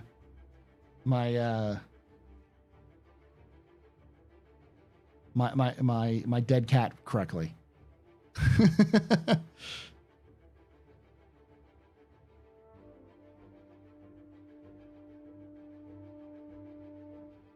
No, the universe acts as the observer too. Does it? Does the universe observe you if there's nobody around to see you? Add that one to the cert list. Welcome back, buddy. We're going to be wrapping up here shortly. Stop it. None of this. To avoid that, paint your ship black. The TLDR for this entire stream, though, is I am weird. And the other TLDR is that it's likely we're not going to see a lot of features for Star Citizen this year. At best, we're going to get engineering and base building. And mostly what we're going to get is content. So the monster hunting missions, new mission chains, new ships, probably new locations, new mission types, taking advantage of the framework that CIG already has. At best, we'll see some stuff that's updated. So, Redeemer is the best ship. Changed my mind. Self-destruct. Great interview. You like that, Mike? Thank you for watching. Listen, if the ship was good enough to finish, it would have survived long enough after I hit the self-destruct button.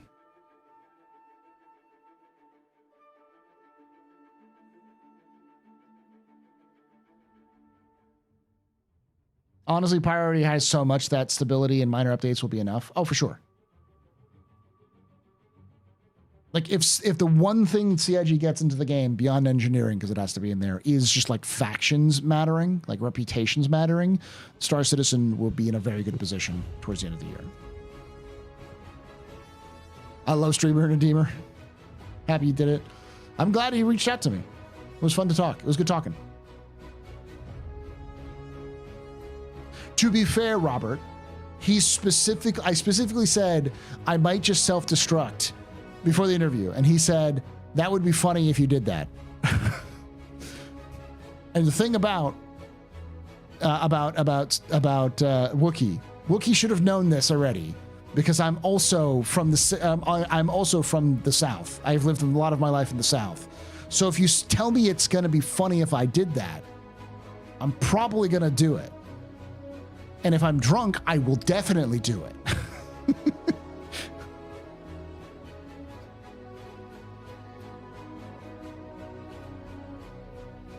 That's the rule of like life in the South. It's so boring at times that when you say something is funny, it becomes, I have to do this now, which is why I take all my jokes way too seriously.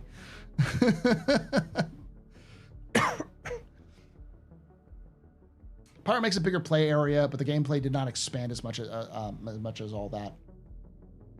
It's the law of hold my beer. Yeah. The play area expanded, but it wasn't just the play area. It's also the server stability. And I know that's funny because, you know, people have been having weird stabilities today. But I mean things like 30 FPS, which means more reactive AI. It's a different sort of environment. So if players are just going to go off and be fuck asses, they can be fuck asses, and there's little consequences, which allows for more engaging threat-based gameplay. New locations means new things to figure out. There's a lot of different aspects with that.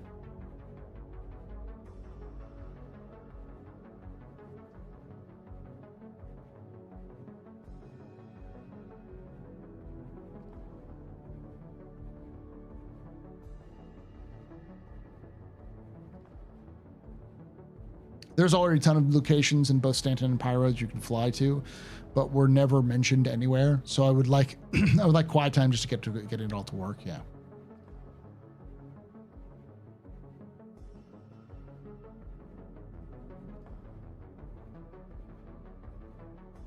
Good night, Velocity. Yeah, we're probably gonna wrap up here in a couple of minutes. I didn't want to like ruin all the folks who came in from Becky's stream to be like, "Hi, bye." We'll still get Nyx though. Almost certainly we're gonna get Nyx. Like I would be very surprised if we didn't get Nyx released in this year, because the thing that blocked Pyro was server meshing. We'll get Nyx next year or this year. This year.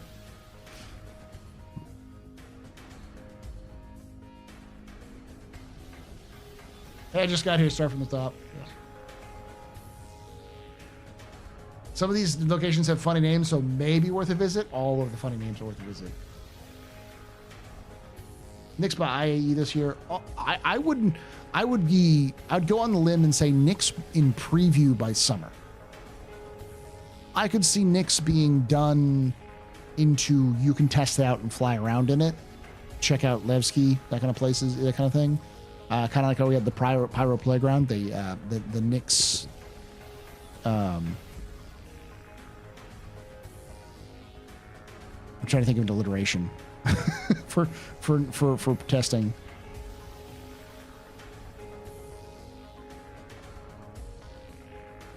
Nixiness.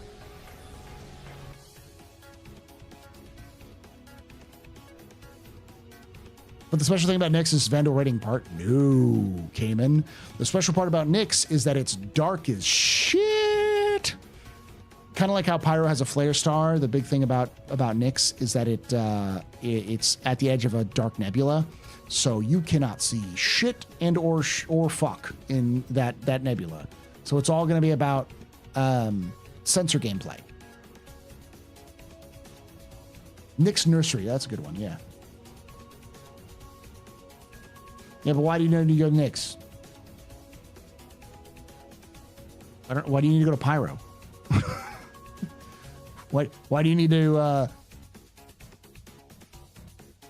why do you need to go to Stanton? So Nyx is going to be, it's kind of like Pyro, but it's unlawful, lawful, if that makes sense.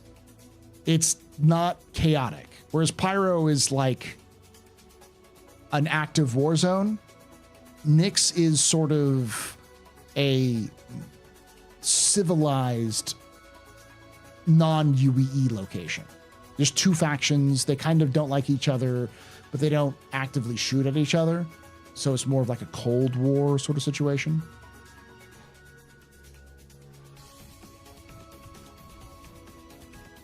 Will Poor also be Nyx? No, but Levski will be. And we all miss Levski.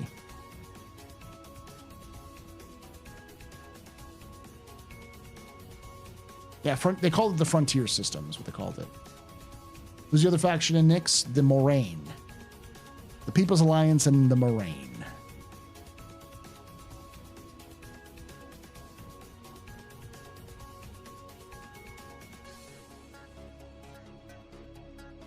And the People's Alliance is a socialist group. Kind of like a socialist utopia group. And the Moraine is more of a Stalinist group.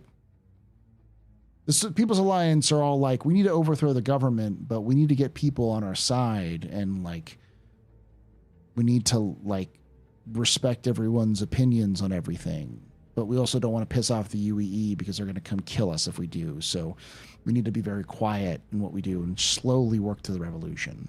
And the Marines like, fuck that, kill them all. Let me look them up. Aren't they adding shit to Nyx now? They're going to add a couple things probably. Like the planet's probably going to be a little bit more habitable than they were in the past, but they've actually gone on and said Nyx and Nyx is going to be the Moraine and the People's Alliance. The big thing that they're adding is the raiding Vanduul parties. So,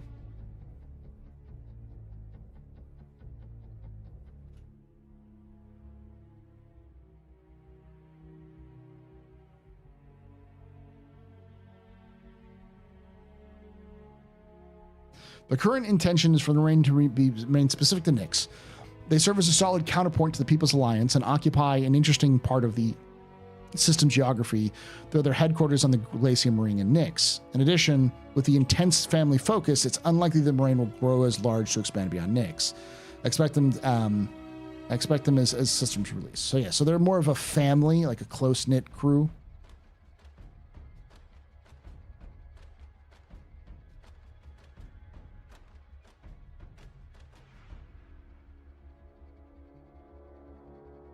The Moraine are an organization of thieves and smugglers based off the Glacium Ring. Too aggressive to be welcomed to the ranks of People's Alliance. So they're not socialist at all. They're just straight up fuck you. They're a gang. The Moraine believed that it was their right to steal from the rich. No, they are. Moraine believed that it is their right to steal from the rich and powerful who have benefited from widespread corruption. They use the profits from their criminal activity to finance their organization and create the life they feel they deserve. So they are definitely utopists.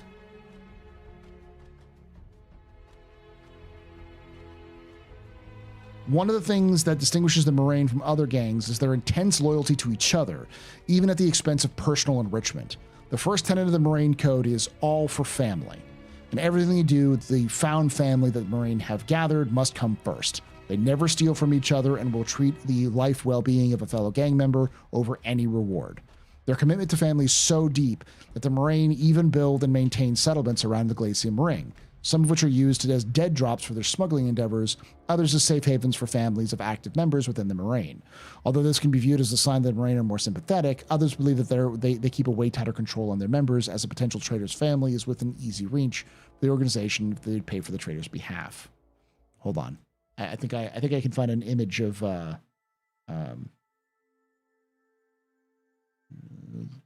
they've released a picture of the Moraine.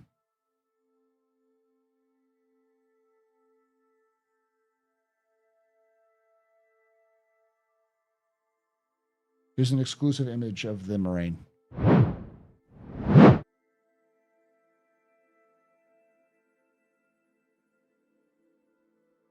Family.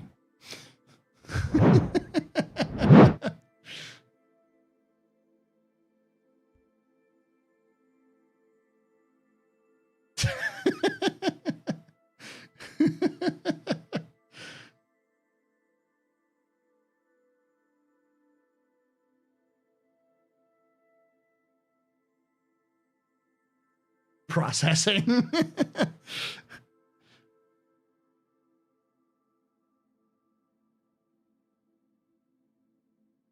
So the Mariner clan is tribal almost.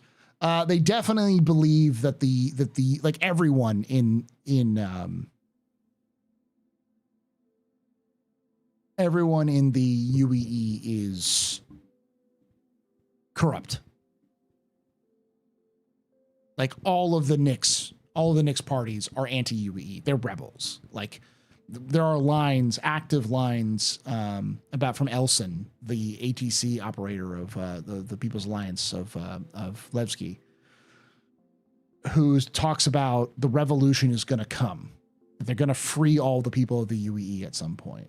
Like it's very, the lines that I've heard and the stuff that I've found is very much that like the People's Alliance are, we know that they are a old anti-Messer group that never stopped the fight. And the Moraine are like Robin Hood, where they're like actively fighting against the corruption, but they're giving it to themselves.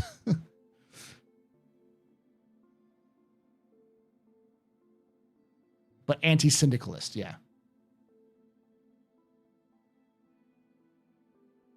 Are Trotskyists? Probably. There's actually a full release. There's actually a full lore dump on the People's Alliance that was released recently. So selling pretty hard in the Moraine right now. Anti-Nazar and anti-corporal still fine with me. Yeah. The thing you got to remember about the People's Alliance is that the People's Alliance actively fucks with anybody who's too loud in their system, because they are absolutely terrified of the UEE finding out where they are. Not because the UEE doesn't know where they are, but because if they're too loud, they become a problem. You can think of the People's Alliance as the inverse Xenothreat, where Xenothreat doesn't give a fuck. They're going to be as loud as they fucking want to be, because that's the point. But being loud means they're getting a lot of attention from the UEE and allowing for groups like the Citizens for Prosperity to be able to exist, because they're getting funding, because they're seen as a counterweight to the Xenothreat. So by being loud and visible, it becomes a problem.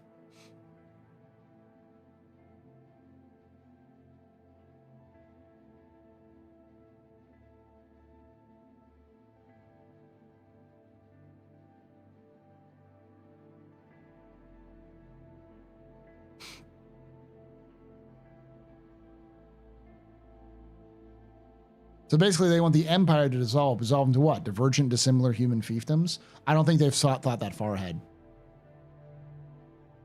And I almost can guarantee you that the different People's Alliance members will have different opinions on it. They just do not like the Empire. I'm pulling it up real quick, see if I can find a good, what their belief structure is, because they definitely have a belief structure.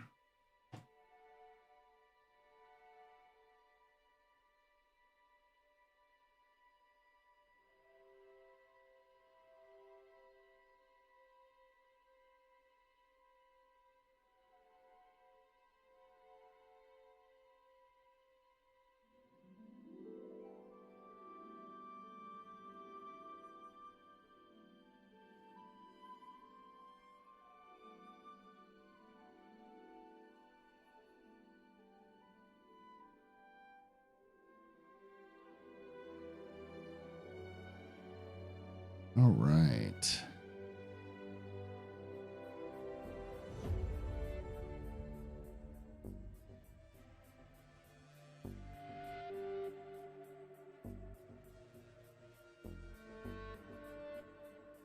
All right, let's pull up the People's Alliance.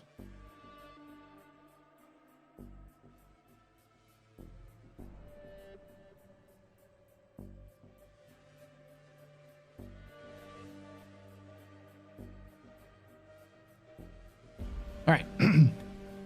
The People's Alliance repaired the station as best they could and started arguing over how to build a society based on egalitarianism and community. The group enshrined a set of 6 principles, not laws, that they deemed rules of life, which are still followed today and prominently displayed at the facility even today. Never denigrate others' views or ideas. We are all entitled to our own beliefs. Not attempt to profit, exploit, or instigate plans to deprive anyone of their goods or health. Do not pursue a UEE agenda while within our community. Agree to resolve conflicts in a nonviolent manner. Agree to spend time, no matter how little, thinking about what you have done today to make the universe a better place. Even if you disagree with us, you will respect our right to life. Despite their hard work and good intentions, it didn't take long for their dream of creating an open, free, and fair society to run into issues. Word quickly spread amongst the People's Alliance members still in the UEE and other anti-Mesmer activists that a safe harbor had been established. Many flocked to Levski and were welcomed with open arms. By 2661, Levski's population had swelled to a breaking point.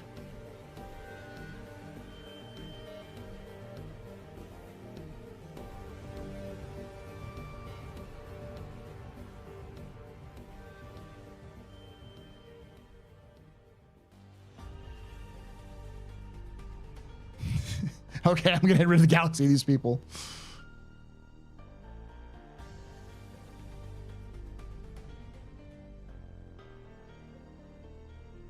Water was frequently rationed. People hoarded food and medical supplies and relied on black market for essentials. Eventually, the life support system failed, forcing the facility to run on a diminished capacity for almost a week while emergency repairs were made. At the next People's Alliance meeting, members spent hours debating what to do. The long and contentious session ended with a vote to suspend Levski's open door policy. Following the vote, construction began on barricades dividing the facility into residential and public sectors, which remain to this day. The People's Alliance also established a leadership council and a security detail to expel any resident who failed to honor the rules of life. While the People's Alliance continues to preach and practice nonviolence, Levski still has an active security force willing to put their pacifism aside when needed.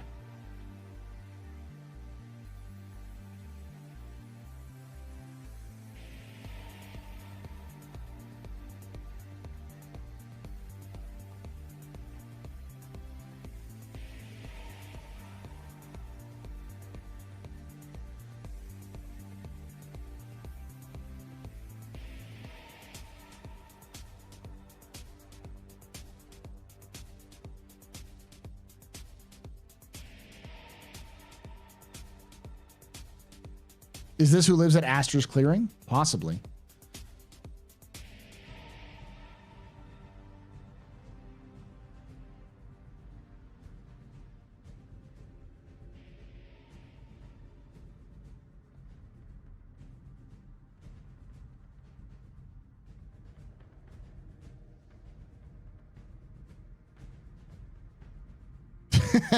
To be honest, PA sounds nice, except for the fact that many of us are playing naturally coked up mercs.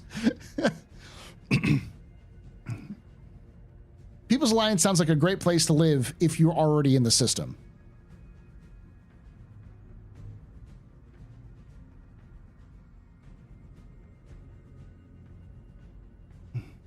I'll finish this up. Today, it's no secret that criminals operate out of Levski, but those who do successfully know how to do so discreetly. This is because even after the fall of the Mesmer regime, most People's Alliance members remain wary of the UEE and considered UEE intervention as the biggest threat to their freedom. Criminals engaged in activities that might draw attention to the UEE are quickly expelled, but those smart enough to stay under the radar get a longer leash. Yet a new threat as safety as the security of the People's Alliance of Levski has recently appeared in Nyx. In the wake of the Battle of Vega II in 2945 and Bishop's campaign to reclaim Vanduul space, incursions began from the neighboring Virgil system have spiked significantly. So far, the attacks have been small raiding parties whose marking didn't match any larger clans. The hope is that these are small scavenger clans forced to try their luck in a desolate system, and not scout teams deployed by a larger clan to assess Nyx for future invasion. Still, it's a growing concern for the People's Alliance Leadership Council, who have strengthened diplomatic relationship with other groups, groups who call Nyx home, including the gang known as the Moraine. Together, these groups patrol the system to keep an eye out for the Vanduul ships and monitor the area around the jump point to Virgil. Even if their worst fears materialize and Vanduul kingship enters Nyx, the People's Alliance has made one thing clear: they won't be turning to the UEE for help. Much like centuries ago, the People's Alliance remained committed to living, surviving, and thriving on their own terms. Thank you, Werewolf.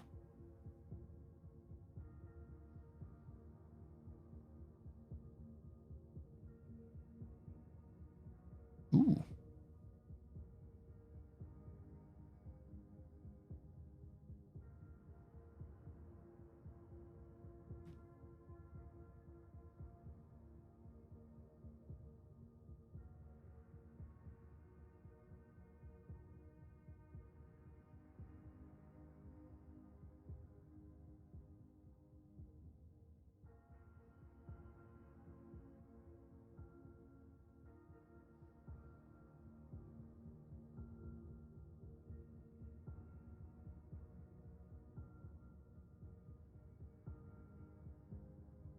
Plot twist, the Vandal will completely sidestep PA to attack Pyro and Stanton.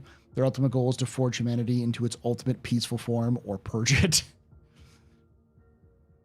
I think the PA will just defend, will stop the Vandal invasion if they can. That'll probably be a mission chain, if not a full-blown like instance where you're going to have to go in and deal with the Vandal incursion. Not a huge, I'm sure they're annoying as hell, but they have the potential to be really decent. They're definitely not shit.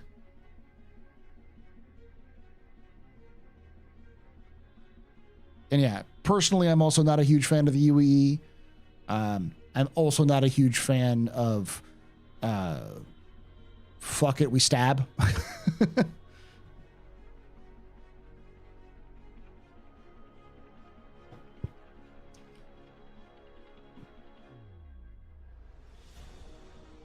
And I miss Levski.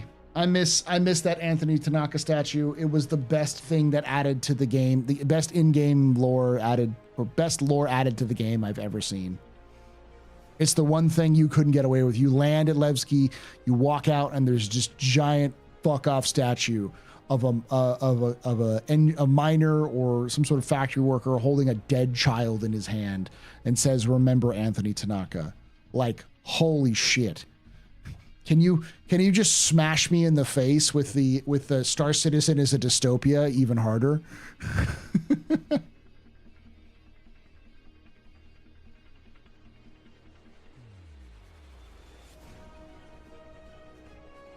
PA relationship with Terran transitionalists would be interesting, some nuance there.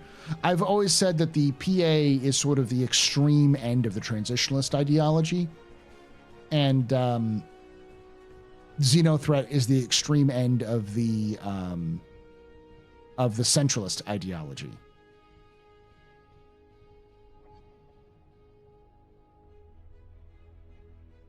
They sound like the Davians. I don't like them, but at the end of the day, they're not going to stab you in the back. Yeah, they're not Merrick.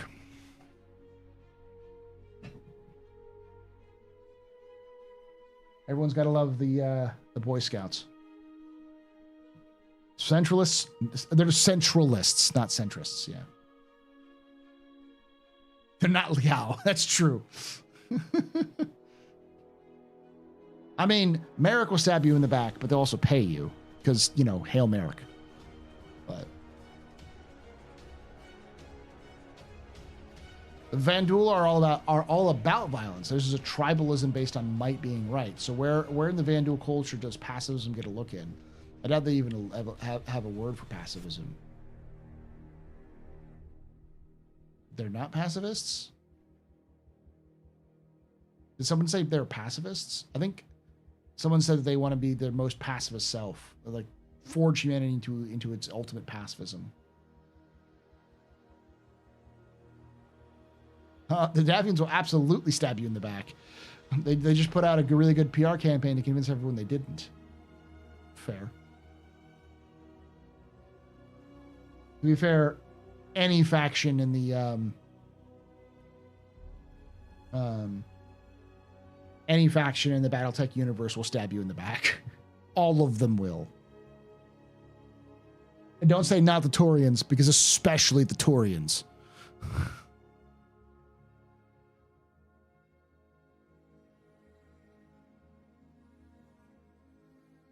No one is the good guys in BattleTech. Exactly.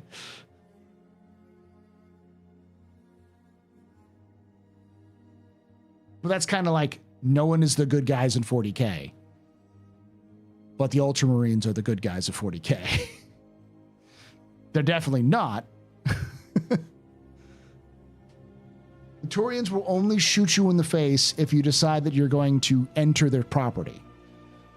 They are the manifestation of the meme, hippity hoppity, get off my property.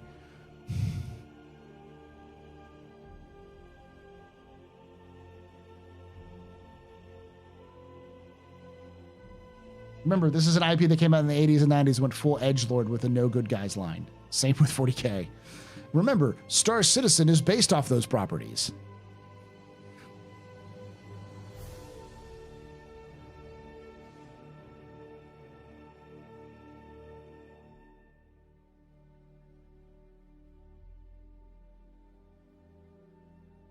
$40K, Elite, BattleTech. Oh yeah, that's another thing to point out. There is no good guys in Elite either. Though I am an absolute simp when it comes to the is it the Alliance? I do not like the Empire and I do not like the Federation, but I think the Alliance is the best one. But yeah, they're not the good guys though.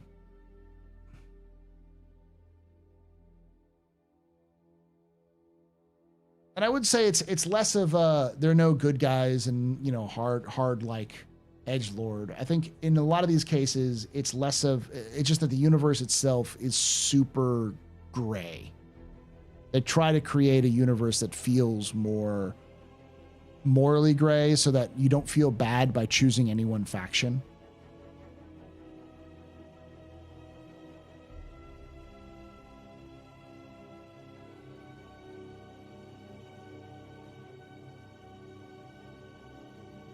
Oh, the Vanduul, if I remember correctly, it required the means to access space accidentally, but spent years learning the tech they discovered. We don't know. We don't know any of the origins of the Vanduul. There may have been mentions of that in the past, but it's probably from the discussion of the language, but yeah.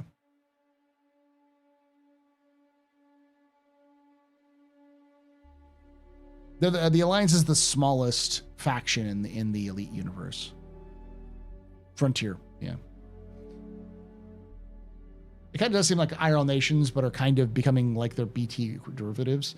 It's more that BT was always a reflection of the reality of the universe. It's just that you're more aware of the gray zone of the world now.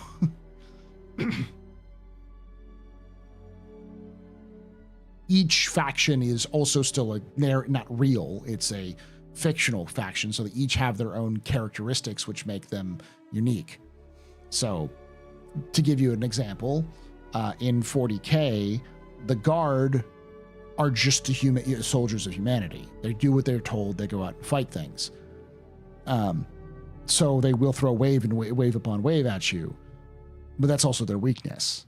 They're gonna see they're a hammer, and all the problems they see are nails. So they're just gonna hammer every nail, even if it makes things worse. They're still gonna hammer that nail. And so the conflict in any story about the Guard is going to be about when do you hammer the nail and when do you talk with it, especially when you come with like Caiaphas Cain books. That's basically like most of the Caiaphas Cain books that aren't just directly fighting have to do with like, how do you deal with the Tau? Do we help the Tau? Do we stab them in the back? Are they going to stab us in the back? You know, that sort of thing. And then you've got the in like 40K or in BattleTech, you know, the clans are invading, you know, the Inner Sphere, and each Inner Sphere faction is going to deal with them individually with their own unique factors. Like the Koreans are going to deal with it with honor, but also with like duplicity and that sort of, you know, way that the Koreans do things. Not every Korean is like that, but all of them have that built into their like culture. So that's like kind of their baseline. So each faction is its own character with its own flaws, and then actions inside those the actors inside those factions actually do things. That's not how the real world works, but it's an interesting way of like telling stories. So, for instance, using Star Citizen as an example, the People's Alliance is going to have its rules for life, and all of them are going to obey those rules for life, which is going to cause problems because they're pacifists in a universe that's trying to fucking kill them routinely. Their main enemy is not the government of the United Empire of Earth. Their main enemy is a bloodthirsty alien race that gives 4 fucks about their pacifism and just wants to skewer them on a stick.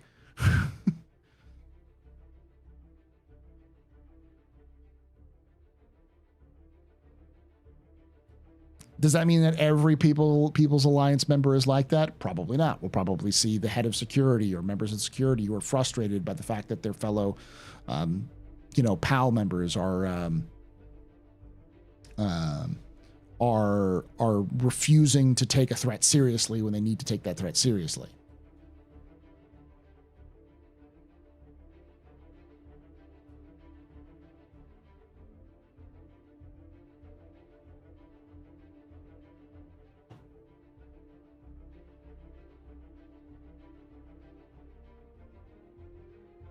All right, y'all. I'm going to call it a night. I've been streaming for 5 hours or 4 hours. Thank you for coming on. Thank you for watching. I'll be back tomorrow for a short stream with Loken. We'll be doing co-op, probably doing some more contested zones, to be fair. And then I'm going to take this weekend off because this Tuesday is my birthday. Let me see. When is...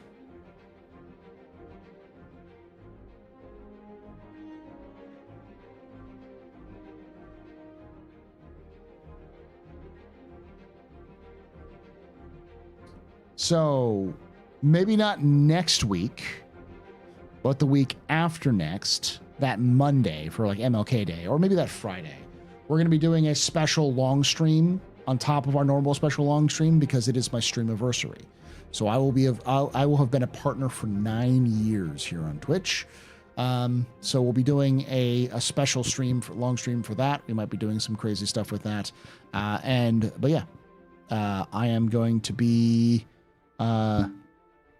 celebrating my birthday this weekend with Cam. And by celebrating my birthday, I mean, I'm actually going to be removing all of the stuff from my office here, pulling everything out, cleaning everything in the office, putting everything back in a new configuration, like cleaning out my computers and then reassembling all of the computers together and make it like cable management. It's going to be a fun birthday. We'll be doing other things as well.